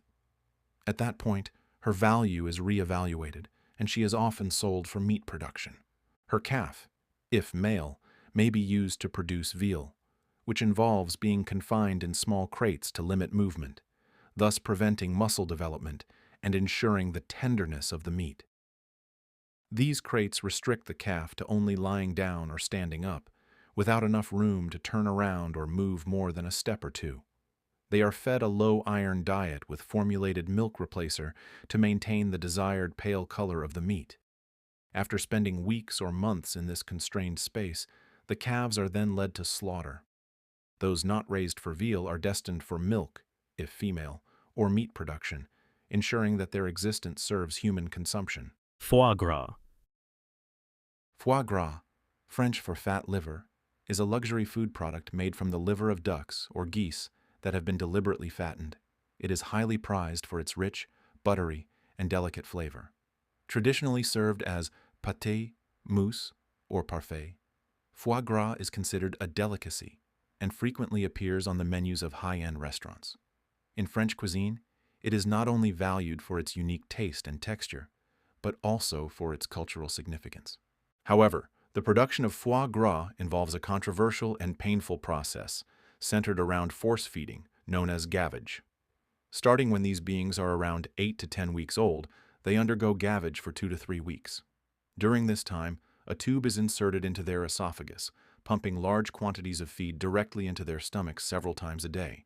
This forced feeding causes their livers to swell to up to 10 times their normal size, a condition known as hepatic steatosis. The birds suffer from difficulty breathing, liver dysfunction, and often develop infections. During this period, they are confined to small cages that restrict their movement, minimizing calorie burning and adding to their stress. These cramped conditions not only limit their ability to perform basic physical activities, but also contribute to a higher mortality rate due to complications such as esophageal rupture and organ failure. Ultimately, they are slaughtered, and their abnormally large livers are harvested for foie gras production. Fur.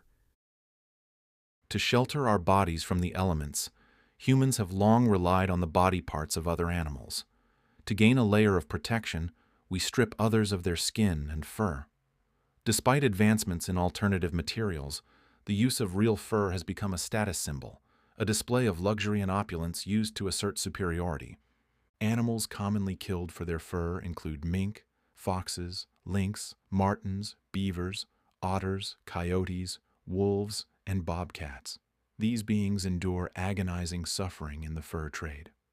Wild animals are often caught in leg-hold traps, which consist of metal jaws that snap shut when triggered by pressure. These traps, powered by springs, are set in the paths frequented by the targeted animals. When an animal steps on the pressure plate, the jaws clamp shut around their limb, causing excruciating pain. These beings may suffer from broken bones, lacerations, or even attempt to chew off their own limbs to escape. Until they are killed, they endure prolonged suffering, panic, starvation, or even predation. In contrast to trapping wild animals, fur farming involves raising animals specifically for their fur in controlled environments. Animals like minks, foxes, and rabbits are kept in small wire cages that severely restrict movement and prevent natural behaviors. These cages are typically stacked in rows within large sheds that offer little exposure to natural light or environmental enrichment. The close confinement results in severe psychological distress, evidenced by repetitive behaviors such as pacing, circling, and self-harm, like fur chewing or self-mutilation. The overcrowding also increases the risk of disease, requiring the use of antibiotics and other medications to manage outbreaks. In the fur industry, killing methods prioritize the quality of the fur over animal welfare. using methods such as gassing, electrocution, and neck breaking. In some instances, executions are incomplete, leaving the animals alive and conscious as they are being skinned alive. One video I saw showed the skinning of beings known as raccoon dogs. The footage captured the skin being cut and ripped off, with the bloody, skinless body tossed onto a mound of flesh. The camera zoomed in on a still conscious, skinless being, barely alive, its head moving, looking around. That haunting image has stayed with me. Leather. Leather has long been cherished for its durability, comfort, and timeless style, making it a staple in fashion and functional items like shoes, jackets, and accessories.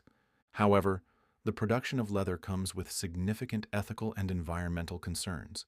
It begins with the sourcing of animal hides, primarily from cows, pigs, goats, and sheep, many of which are raised in intensive farming conditions. These conditions often involve overcrowding, limited mobility, and minimal access to the outdoors, causing significant distress, disease, and physical injuries to the animals. Once the animals reach a certain age or size, they are slaughtered, a process that, despite regulatory efforts to minimize suffering, remains inherently stressful and painful. After slaughter, the hides are quickly treated with salt or chemicals to prevent decay before being transported to tanneries. The tanning process, essential for turning raw hides into durable leather, typically involves the use of toxic chemicals such as chromium, particularly in chrome tanning. This process, while effective in creating long-lasting leather, has both environmental and health-related consequences due to the hazardous waste it generates. Finally, the hides undergo various finishing processes where they are dyed, conditioned, and sometimes embossed to achieve the desired texture and appearance.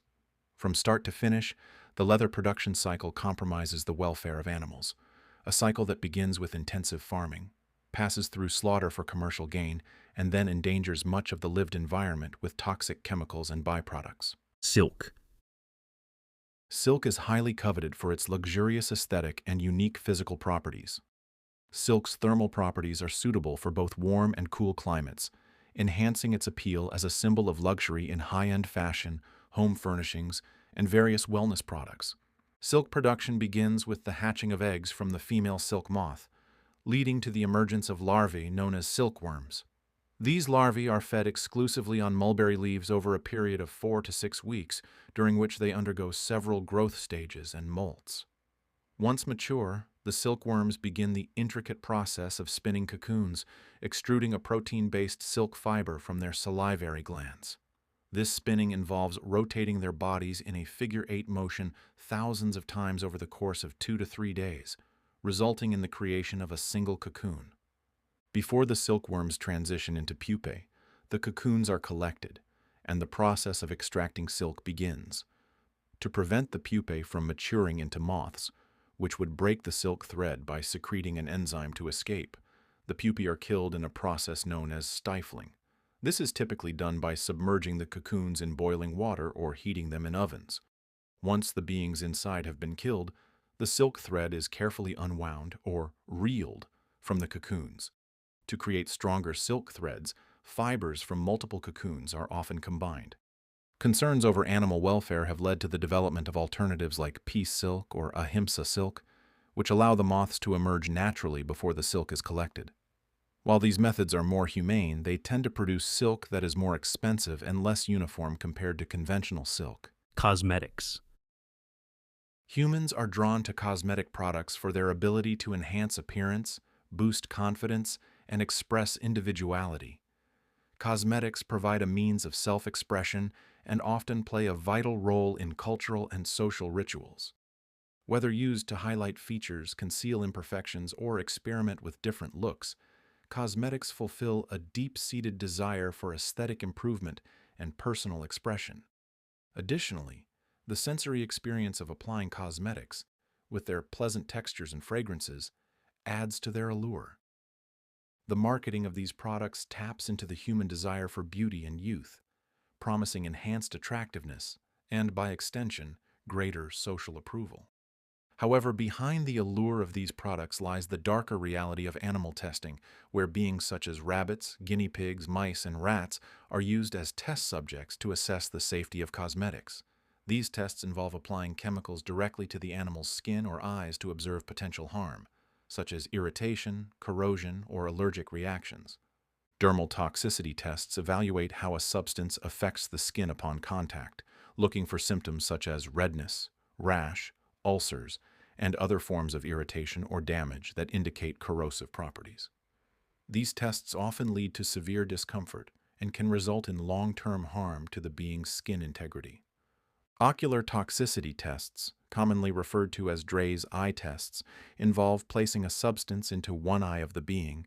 Often rabbits are used due to their large eyes and lack of tear ducts, while the other eye serves as a control. The test subjects are then monitored for signs of redness, swelling, discharge, ulceration, and other damage, with observers assessing the degree of irritation or injury over time.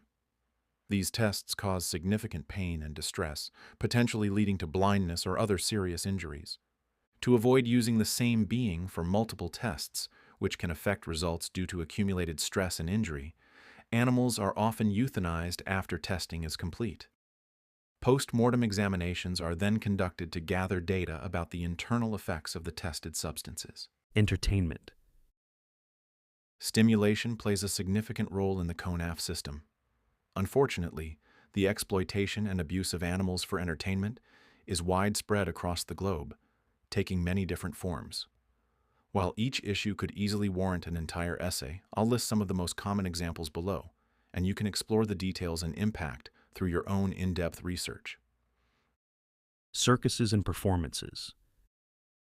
Traditional circuses have long relied on the use of animals like elephants, lions, tigers, and bears to entertain audiences with unnatural tricks and performances.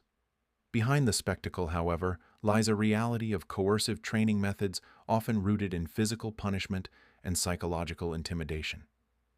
To get these powerful animals to comply with behaviors completely unnatural to them, standing on two legs, jumping through hoops of fire, or balancing on small pedestals, trainers frequently resort to whipping, prodding, and even withholding food to establish dominance and instill fear. The living conditions for these animals are often horrifically inadequate. When they are not performing, they spend most of their time confined to cramped cages, unable to roam or engage in natural behaviors like hunting, foraging, or socializing. The constant travel, being transported from city to city in small, poorly ventilated trailers, imposes severe stress on the animals, often leading to chronic health issues such as joint problems, depression, and aggression. For animals like elephants, who are known for their intelligence and social complexity, this isolation and restriction can be especially cruel, sometimes leading to stereotypic behaviors like swaying, pacing, or repetitive head movements, clear signs of psychological distress. What's worse is that these animals are often born into captivity or taken from their natural habitats as young, making them entirely dependent on their captors and their routines. As long as circuses continue this practice, the animals remain trapped in an endless cycle of exploitation, robbed of their dignity and their right to live freely. Despite growing awareness and bans in some countries, these forms of entertainment persist, fueled by an outdated desire for spectacle at the cost of sentient lives. Bullfighting. Bullfighting is a ritualized spectacle where the bull is deliberately agitated and provoked to charge, but the tragic inevitability is that it will ultimately face death in the arena. The bull's suffering begins long before the final blow is delivered by the matador. Throughout the fight, the bull is weakened, both physically and mentally. Stabbed with a lance, pica, into the neck muscle, it begins to lose strength, its massive power slowly drained by excruciating pain. Decorated barbed sticks, known as banderillas, are driven into the bull's shoulders, further wearing it down and adding to the torment. These sticks, seemingly ornamental, are weapons designed to provoke the bull, keeping it enraged and moving while tearing its muscle tissue. By the time the matador prepares for the final act, the estocada, the bull is already weakened, its body trembling under the weight of its wounds. The matador then pierces a sword between the animal's shoulder blades, aiming for its heart. The culmination of this ritual is heralded by the audience as a triumph, but for the bull, it is a slow and agonizing descent into death. This isn't a battle. It's a premeditated execution, packaged as entertainment, a display of superiority over a being that never stood a chance. Rodeos. Rodeos aren't far removed from this concept of cruelty masked as tradition. Bulls and horses, spurred or prodded with sharp objects, are intentionally agitated to behave wildly for the entertainment of onlookers. The spurs dig into their flanks, causing immediate physical pain.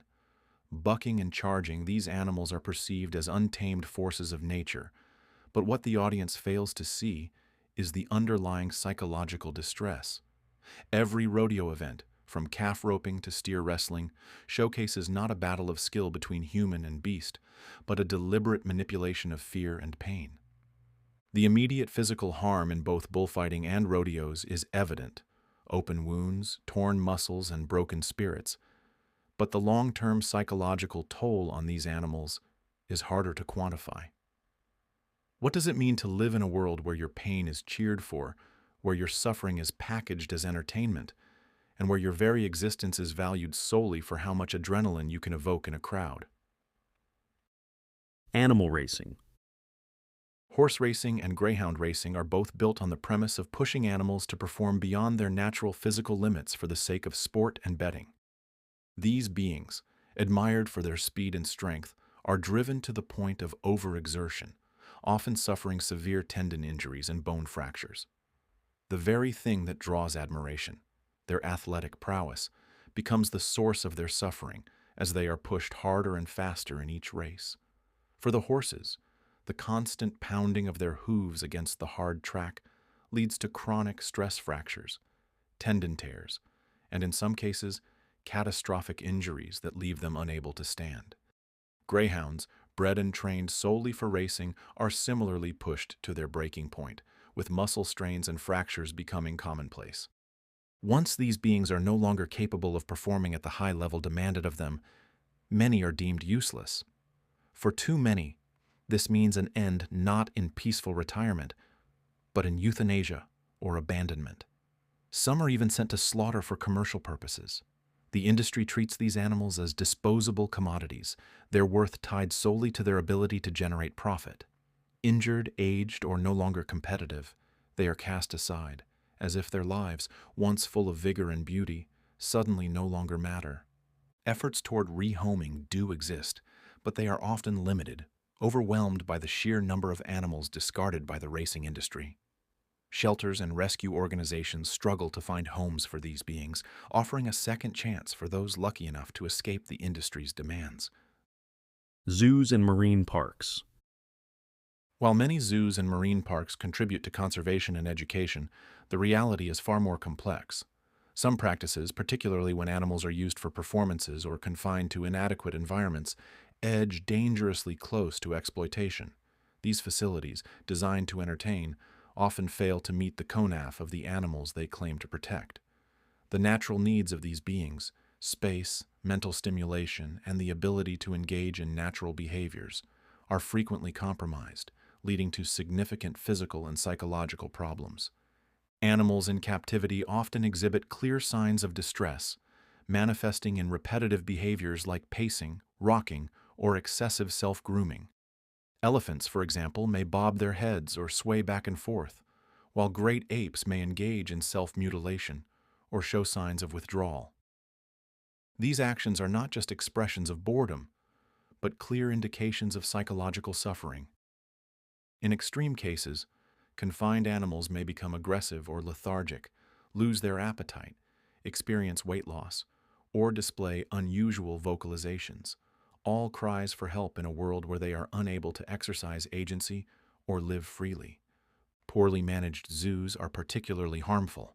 In these places, animals may suffer from malnutrition, injuries, or untreated illnesses due to a lack of adequate nutrition, medical care, and stimulation.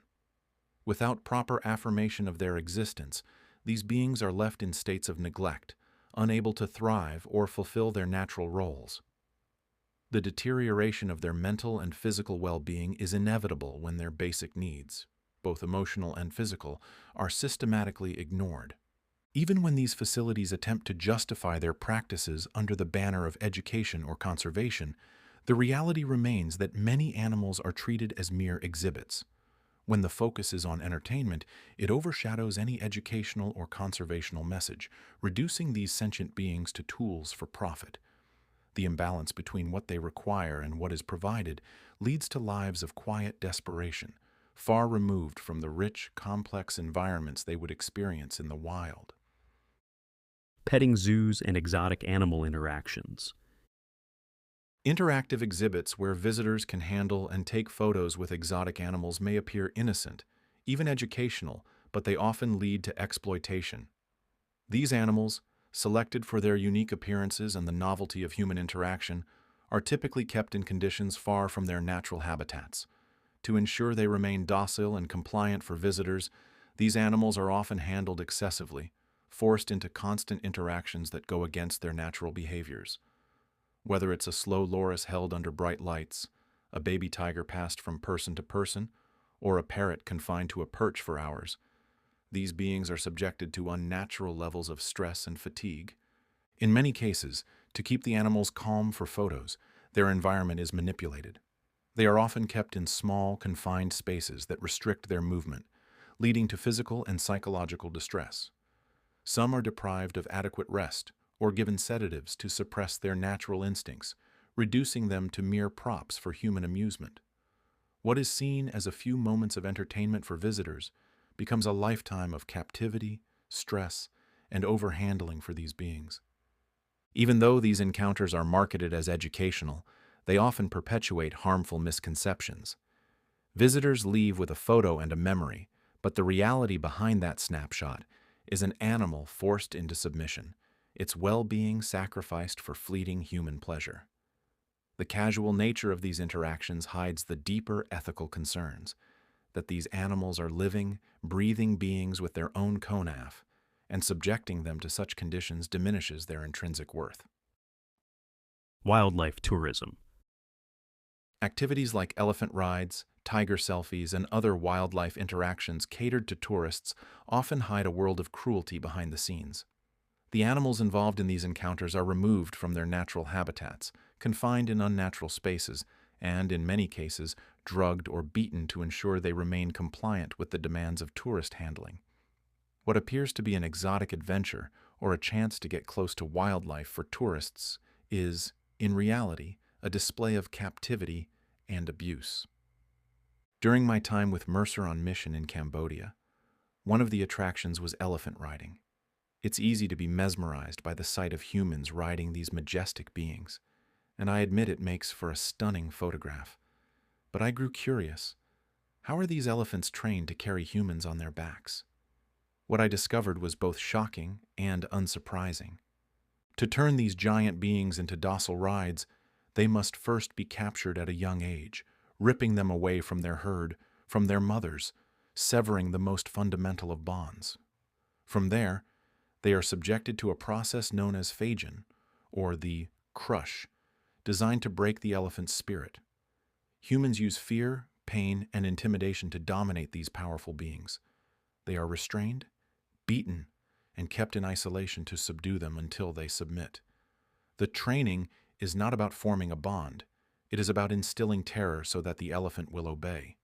One clear sign of this domination is the stick with a sharp hook that the mahouts carry, ready to inflict pain when the elephant resists. These hooks serve as a constant reminder of the torture they endured to become compliant.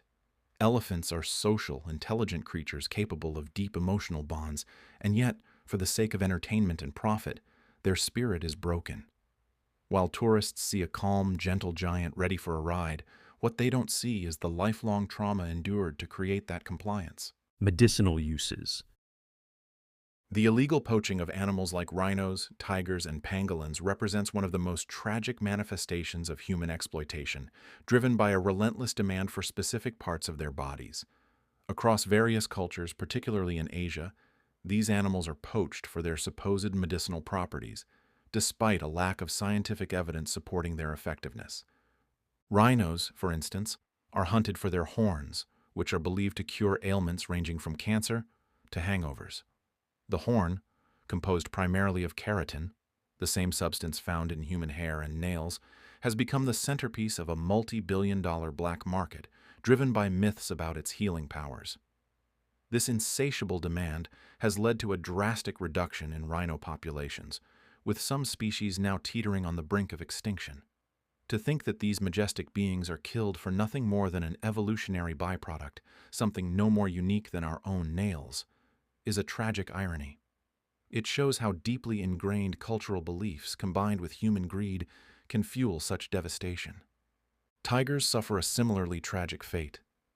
Nearly every part of their body, from bones to skin, is used in traditional remedies, believed to enhance strength or serve as status symbols for the wealthy.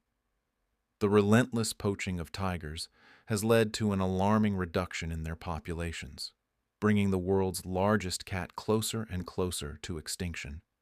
The image of a tiger, once the symbol of power and grace, has been reduced to a commodity for medicinal quackery and decorative trinkets.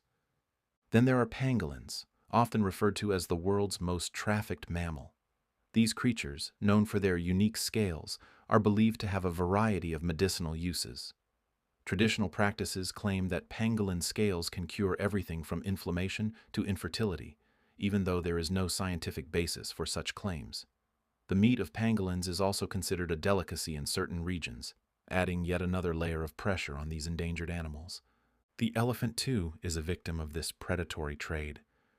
Their tusks, composed of ivory, are sometimes ground into powder and consumed as a supposed remedy for stomach disorders or to promote detoxification. But far more significant than medicinal use, ivory is prized as a decorative material. For centuries, ivory carvings, ornaments, and jewelry have been symbols of wealth and status. The demand for these items has decimated elephant populations, with entire herds being slaughtered for their tusks. The tusk, a once essential tool for survival in the wild, has become their death sentence, a coveted object that fuels a global black market. These practices don't just harm individual animals, they devastate entire ecosystems. Rhinos, tigers, elephants, and pangolins are not just symbols of the natural world. They are keystone species, playing critical roles in maintaining the balance of their environments. When we take their lives, we also strip away pieces of the delicate web that sustains all life on Earth. Shark fin. Shark finning represents one of the most brutal and wasteful forms of animal exploitation, driven primarily by culinary traditions and medicinal beliefs, particularly in East Asia. Shark fin soup, once reserved for emperors, has evolved into a modern-day status symbol, a dish served at banquets and celebrations to signify wealth and prestige. While its culinary status is well known, many may not realize that traditional beliefs have long attributed medicinal properties to shark fins. These include boosting sexual potency, improving skin quality, enhancing qi, energy, reducing cholesterol, and even preventing heart disease. However, despite these widespread claims, there is no scientific evidence to back them. In reality, the nutritional value of shark fin is extremely low, with little to offer besides texture in the soup. The method by which these animals are harvested is exceptionally cruel. Once caught, the shark's fins are sliced off, and the still living animal is thrown back into the ocean. Unable to swim, the shark slowly sinks to the ocean floor, where it either suffocates or is eaten alive by predators. This practice is not only inhumane but also grossly wasteful. The fins, a small fraction of the shark's body, are harvested, while the rest of the animal is discarded like trash. The damage caused by shark finning extends far beyond individual suffering. Sharks are keystone species, meaning they play an essential role in maintaining the balance of marine ecosystems. By regulating the populations of other species, sharks help to prevent the overpopulation of certain fish and maintain the health of the entire oceanic food chain. The loss of sharks leads to ecological imbalances that ripple through the ecosystem, affecting everything from coral reefs to commercial fish stocks. In areas where shark populations have been decimated, we have seen entire ecosystems collapse. The global demand for shark fin soup has driven many shark species to the brink of extinction, and with them, the balance of the oceans teeters dangerously.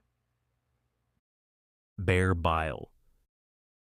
The collection of bear bile is a heartbreaking practice found primarily in parts of Asia, including China, Vietnam, and South Korea, where bile is extracted from live bears to be used in traditional medicine.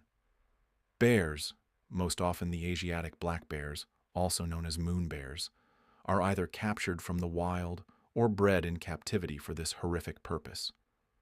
From the moment of their capture, these beings are condemned to a life of excruciating suffering and confinement. They are imprisoned in cages so small that they are often unable to stand or turn around. These cages, aptly named crush cages, are designed to restrict movement, making it easier for bile to be extracted. Imagine being confined year after year in a space so limited that even the simplest movement is impossible. The methods used to extract bile are nothing short of barbaric. One of the most common techniques, known as the permanent catheter method, involves surgically implanting a catheter into the bear's gallbladder, allowing bile to drip out continuously. This process is rife with complications, including infections and the development of tumors. Another invasive method, the free drip method, requires creating a surgical opening in the bear's abdomen and gallbladder through which the bile freely drips. This open wound is kept intentionally exposed, leading to chronic infections and a constant state of pain and discomfort. Even the so-called less invasive needle aspiration method, which involves periodically inserting a needle into the gallbladder, causes significant pain, distress, and risks of internal injuries. The physical suffering is unbearable, but the psychological torment is equally horrifying. These bears endure a lifetime of confinement, subjected to repeated painful procedures.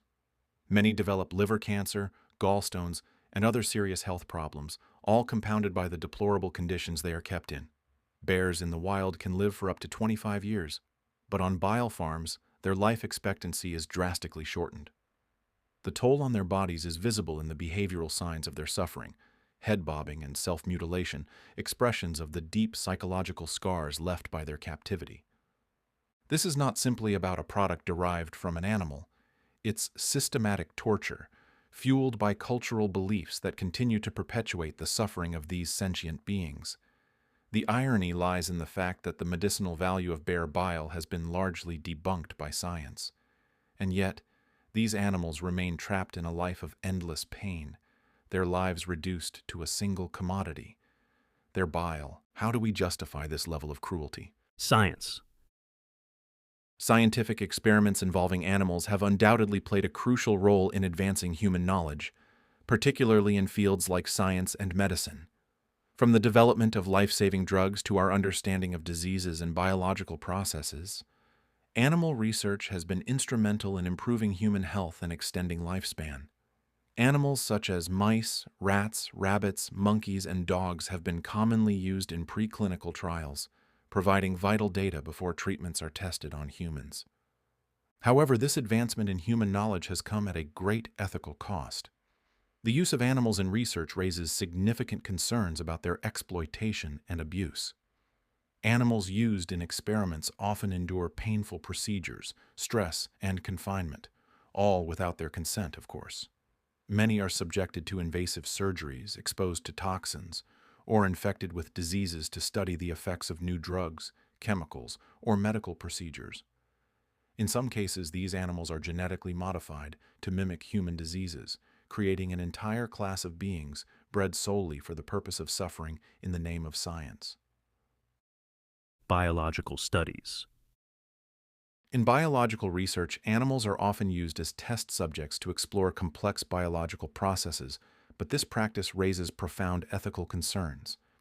Animals, especially mice, are genetically modified, manipulated, and exposed to human diseases in ways that cause physical pain, psychological stress, and lifelong suffering. These beings are not just passive models. They endure painful procedures, live in conditions of extreme confinement, and are subjected to a life of experimentation that strips away any semblance of natural existence. The act of genetic manipulation itself is invasive. Animals are bred specifically to develop diseases such as cancers, cardiovascular conditions, or neurological disorders like Alzheimer's and Parkinson's.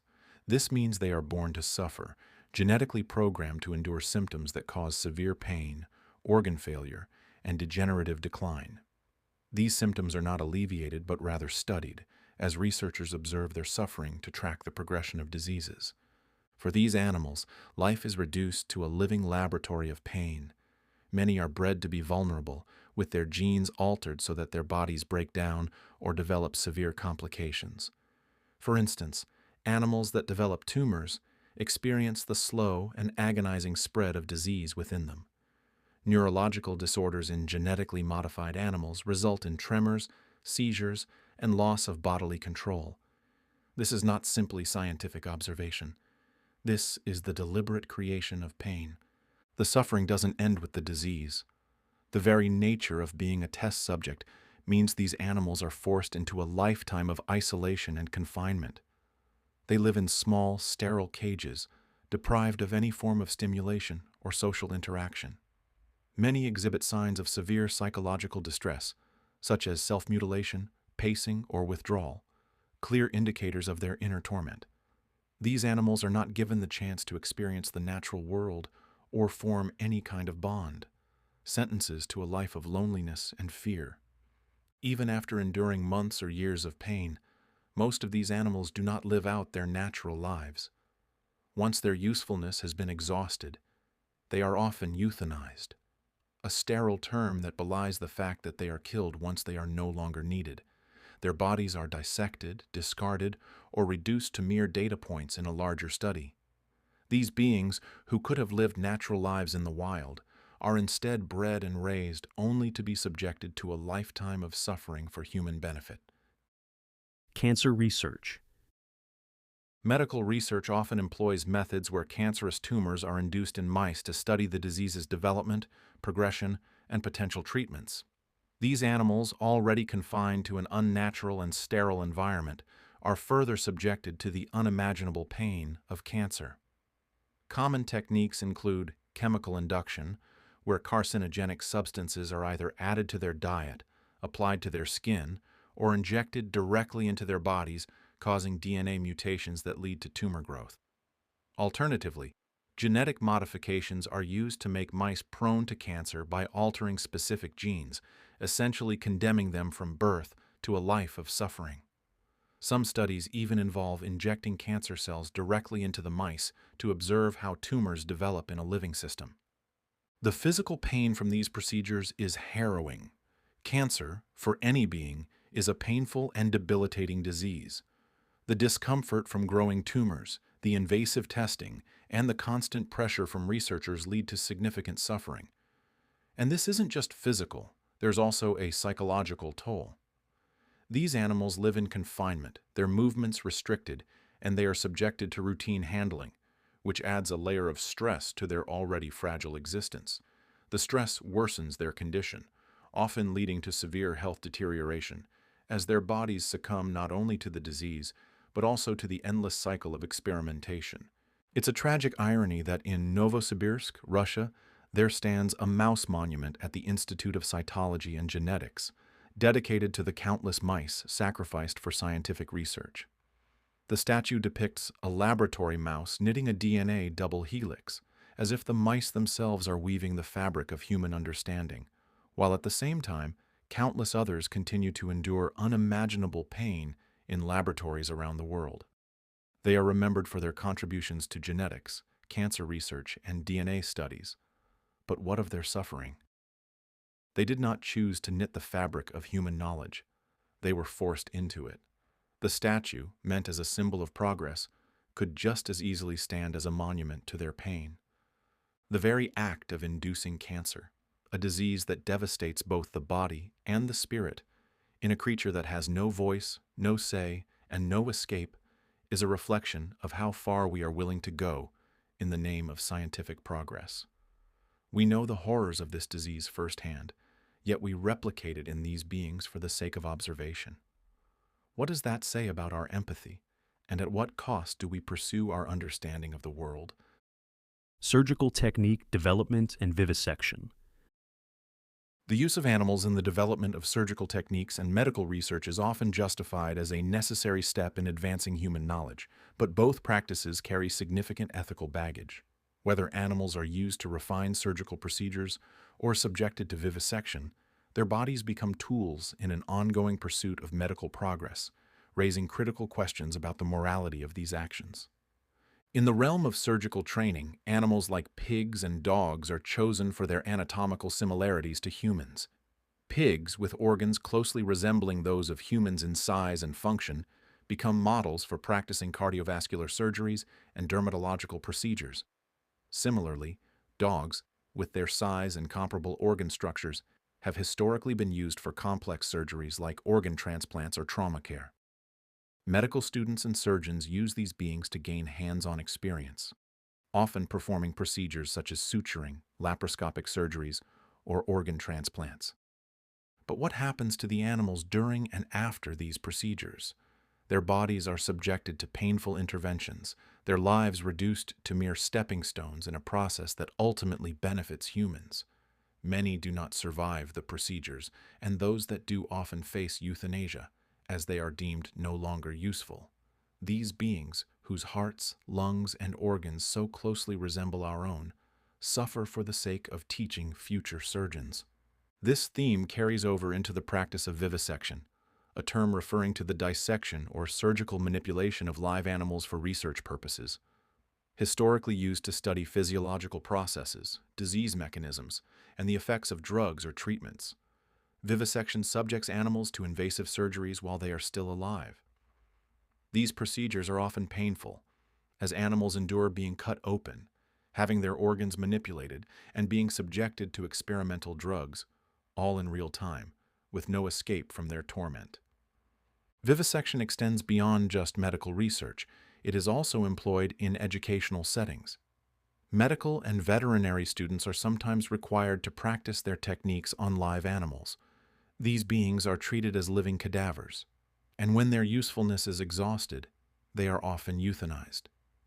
What unites both surgical training and vivisection is the justification of suffering for the sake of human benefit. These beings endure unimaginable pain and psychological distress, all in service to medical progress.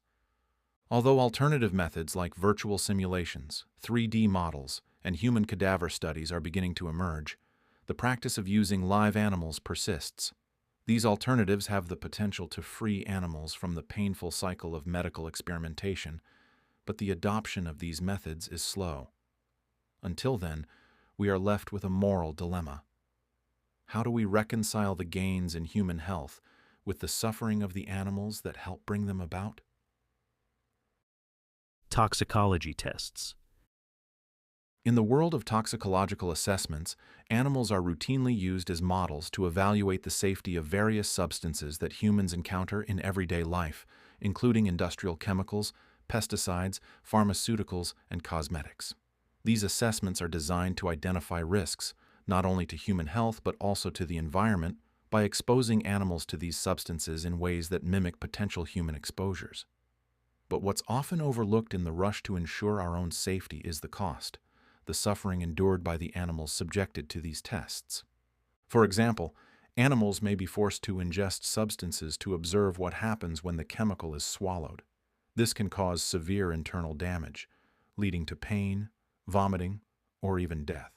Similarly, animals are often subjected to forced applications of toxic substances to their skin, leading to burns, rashes, and ulcers, while others are confined to spaces where they are forced to inhale toxic fumes for extended periods of time, resulting in respiratory distress, lung damage, or suffocation. There are two main types of toxicity testing: acute toxicity tests and chronic toxicity tests. Acute tests evaluate the immediate effects of exposure to a substance, determining at what dose it becomes harmful or lethal. Animals are often given increasing doses of a toxic substance until the lethal dose is determined, a process that often leads to immense suffering, visible pain, seizures, and eventual death. Chronic toxicity tests, on the other hand, assess the effects of long-term or repeated exposure to a substance.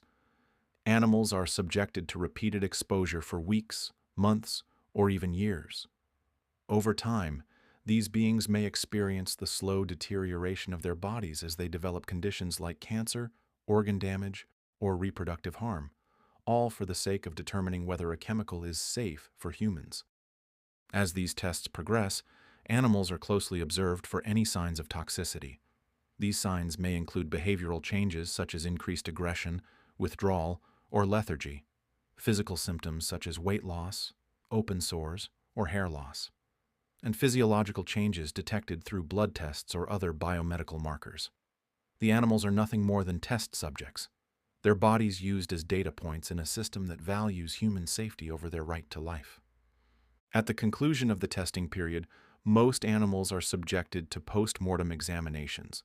Their bodies are dissected to reveal the hidden damage that might not have been visible during their lives, damage to organs, tissues, or even the nervous system. These post-mortems often show the true extent of the suffering endured, with livers, kidneys, and lungs often showing significant damage that mirrors what might happen in a human subjected to the same exposures. LD50 test. The LD50 test, or lethal dose, 50%, is one of the most disturbing practices in toxicological testing, revealing the dark intersection between scientific inquiry and animal suffering. At its core, the LD50 test is designed to calculate the dose of a substance, whether a chemical, pharmaceutical, or cosmetic, that is capable of killing 50% of the test population. This statistic becomes a benchmark for toxicity, but at the devastating expense of countless lives. The test typically begins with a group of animals, often rats, mice, or rabbits, divided into subgroups, each receiving a different dose of the test substance. The substance can be administered in various ways, whether by ingestion, injection, or skin application, in an effort to mirror potential human exposure routes. Over the following days or even weeks, these beings are observed closely for signs of illness, distress, or pain as the effects of the toxic substance ravage their bodies. As the experiment progresses, the outcome is grim. At the lethal dose, half of the beings die, often in excruciating ways from organ failure, severe pain, or neurological damage. The animals that survive the test are not spared from suffering either. Many are so damaged that they are euthanized soon after, especially if they have endured significant internal injuries or exposure to highly toxic substances. Those that aren't euthanized are often kept alive for further long-term studies, continuing their existence in pain to monitor any lingering effects from the substances they were exposed to. Worse still, in some instances, they may be reused in subsequent experiments. If their injuries or suffering don't interfere with new testing outcomes, their value as test subjects isn't diminished. At the end of this grueling process, the deceased animals often undergo autopsies or necropsies to gather data on how the substances impacted their internal organs. Every organ is examined to extract information about how toxicity manifested, whether through liver damage, kidney failure, or neurological disruption. Once the research is complete, their bodies are typically disposed of via incineration, ensuring any potential contaminants are destroyed alongside the beings themselves. What stands out about the LD50 test is not just its methodical cruelty, but the way it reduces living beings to mere statistical data points, a number, a percentage, a piece of evidence in a larger argument about human safety. Yet, behind the numbers, behind the LD50 value that ends up on a scientific paper or a product safety sheet, are countless beings who suffered and died in a system that often values results over their well-being. Psychological studies. In the realm of psychological research, animals are often used as models to explore behavioral responses and the biological foundations of stress and anxiety. Despite a scientific narrative that diminishes or outright denies animal consciousness, their responses to stress are exploited for the sake of human understanding. In controlled experiments, animals are deliberately placed in stressful environments, subjected to isolation, environmental manipulation, or threatening stimuli designed to induce fear or anxiety. These tests aim to study how the physiology and behavior of these beings change under duress, but the suffering they endure is often downplayed as collateral damage in the pursuit of human knowledge. One of the ways researchers induce anxiety in animals is through manipulative environments, such as placing them in mazes that exploit their natural aversion to open or elevated spaces. The idea is to force the beings to confront their innate fears, pushing them to navigate these mazes while observing how they react, whether they freeze, panic, or attempt to escape. These behaviors are meticulously recorded, often with little regard for the terror the beings experience. The suffering is real, but the data they provide is considered more important. Social isolation is another common method of inducing stress. Social animals like rats, primates, and even birds are removed from their groups, placed in isolation, and left to deal with the psychological consequences of this forced separation. This method exploits their innate need for connection, inducing a deep sense of loneliness and despair, which researchers then observe to gain insight into how social structures and relationships influence behavior. The emotional cost to the animals, however, is often overlooked, as the focus remains on collecting data rather than considering the mental anguish these beings experience. Researchers use a combination of physiological indicators and behavioral observations to measure the impact of these induced stressful conditions. On the physiological side, they monitor hormone levels, particularly cortisol, which spikes when animals are stressed. Brain activity is another critical measure, often observed through advanced imaging techniques or direct testing on the brains of live animals, methods that can be invasive and add further distress. On the behavioral side, researchers watch for abnormal activity patterns or the emergence of stress-related behaviors. These can include pacing, freezing, self-harm, such as fur pulling or self-biting, or even aggression directed toward themselves or others. Each change in behavior is meticulously cataloged, but it's hard to ignore the ethical dilemma at play. These beings, forced into states of extreme distress, have no escape from the artificial horrors that have been designed to test their breaking points. The glaring contradiction in all this is that while scientific research denies or minimizes the presence of consciousness in animals, the experiments themselves are predicated on an understanding that animals can indeed feel stress, fear, and anxiety. Otherwise, why bother to study it? The intellectual disconnect between acknowledging animals' emotional responses while continuing to exploit them for research points to a deeper ethical void in how we treat the non-human beings who share our world. The Harlow experiment. Psychologist Harry Harlow's infamous experiments in the 1950s and 1960s remain a stark example of how scientific research, while advancing our understanding of developmental psychology, often comes at the immense cost of suffering. In this case, for the rhesus monkeys who were his test subjects. In his most well-known experiment, Harlow aimed to explore the bond between infants and their mothers, focusing on emotional comfort versus physical nourishment. To achieve this, Harlow separated infant monkeys from their biological mothers and presented them with two artificial surrogates. One surrogate was constructed from bare wire and equipped with a feeding bottle, while the other was covered in soft terry cloth, but did not offer food. The infant monkeys, despite their biological need for sustenance, overwhelmingly gravitated toward the comfort of the cloth-covered surrogate. This showed that even in the absence of nourishment, the emotional need for warmth and security took precedence.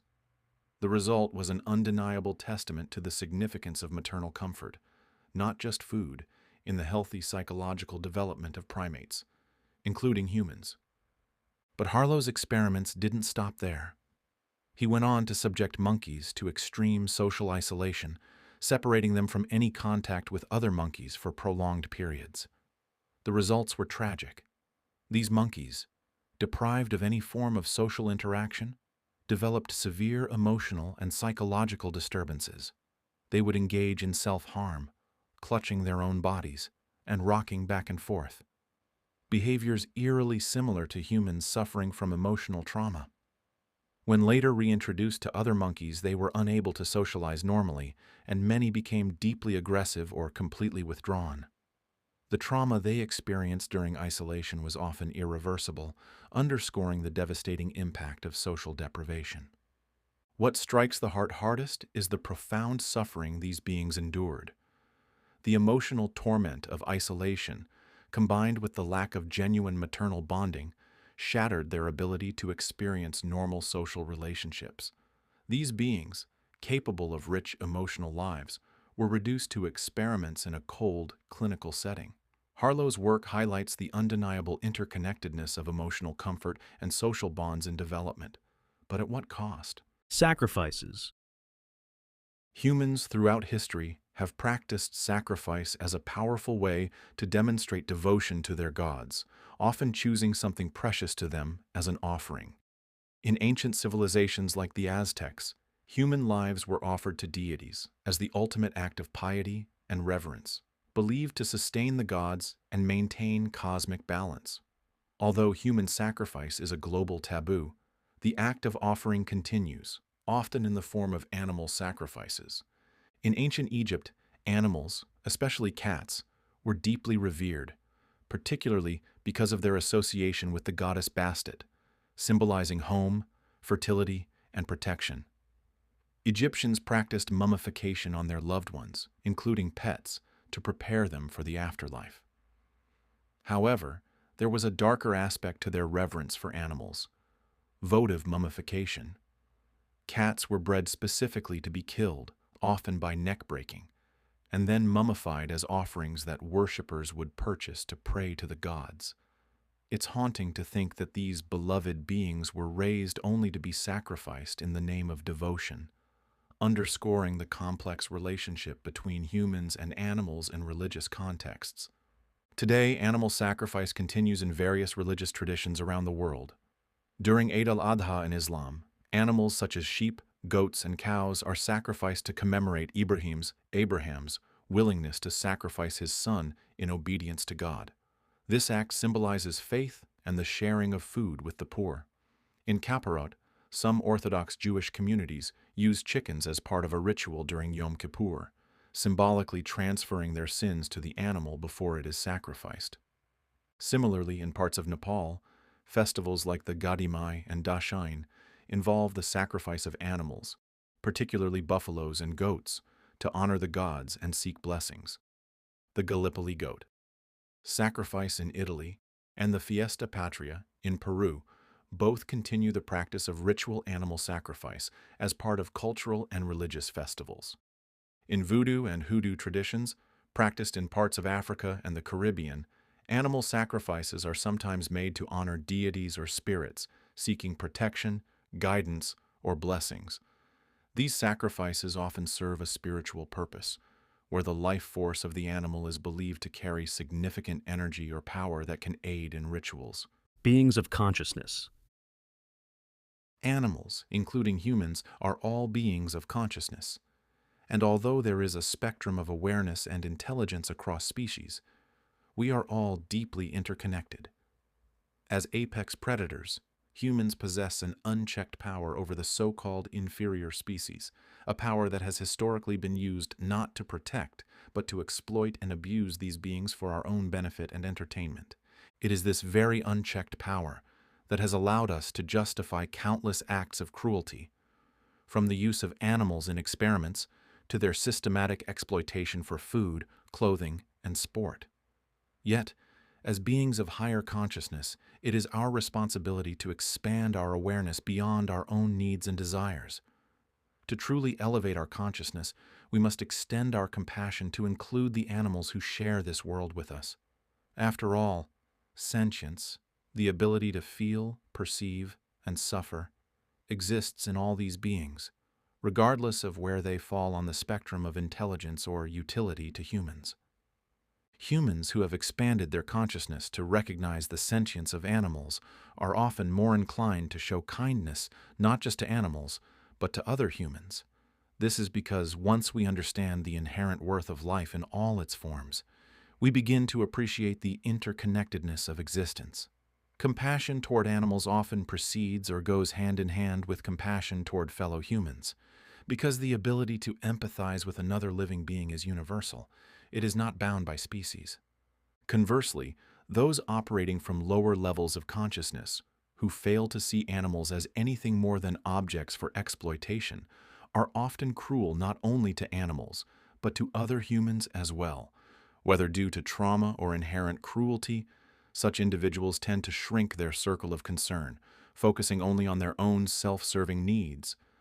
They view both animals and people as tools to fulfill their konaf, leading to behaviors driven by selfishness, greed, and indifference to suffering.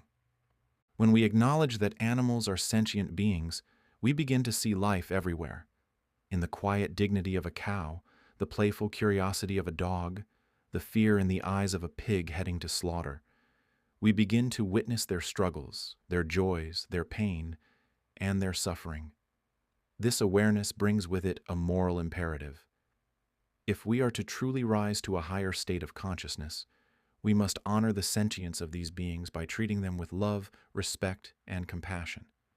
To grow as individuals and as a collective, we must ask ourselves, what level of consciousness do we want to embody? One that exploits and dominates the powerless, or one that embraces and honors all sentient life? The choice reflects not only our relationship with animals, but the very essence of who we are as a species.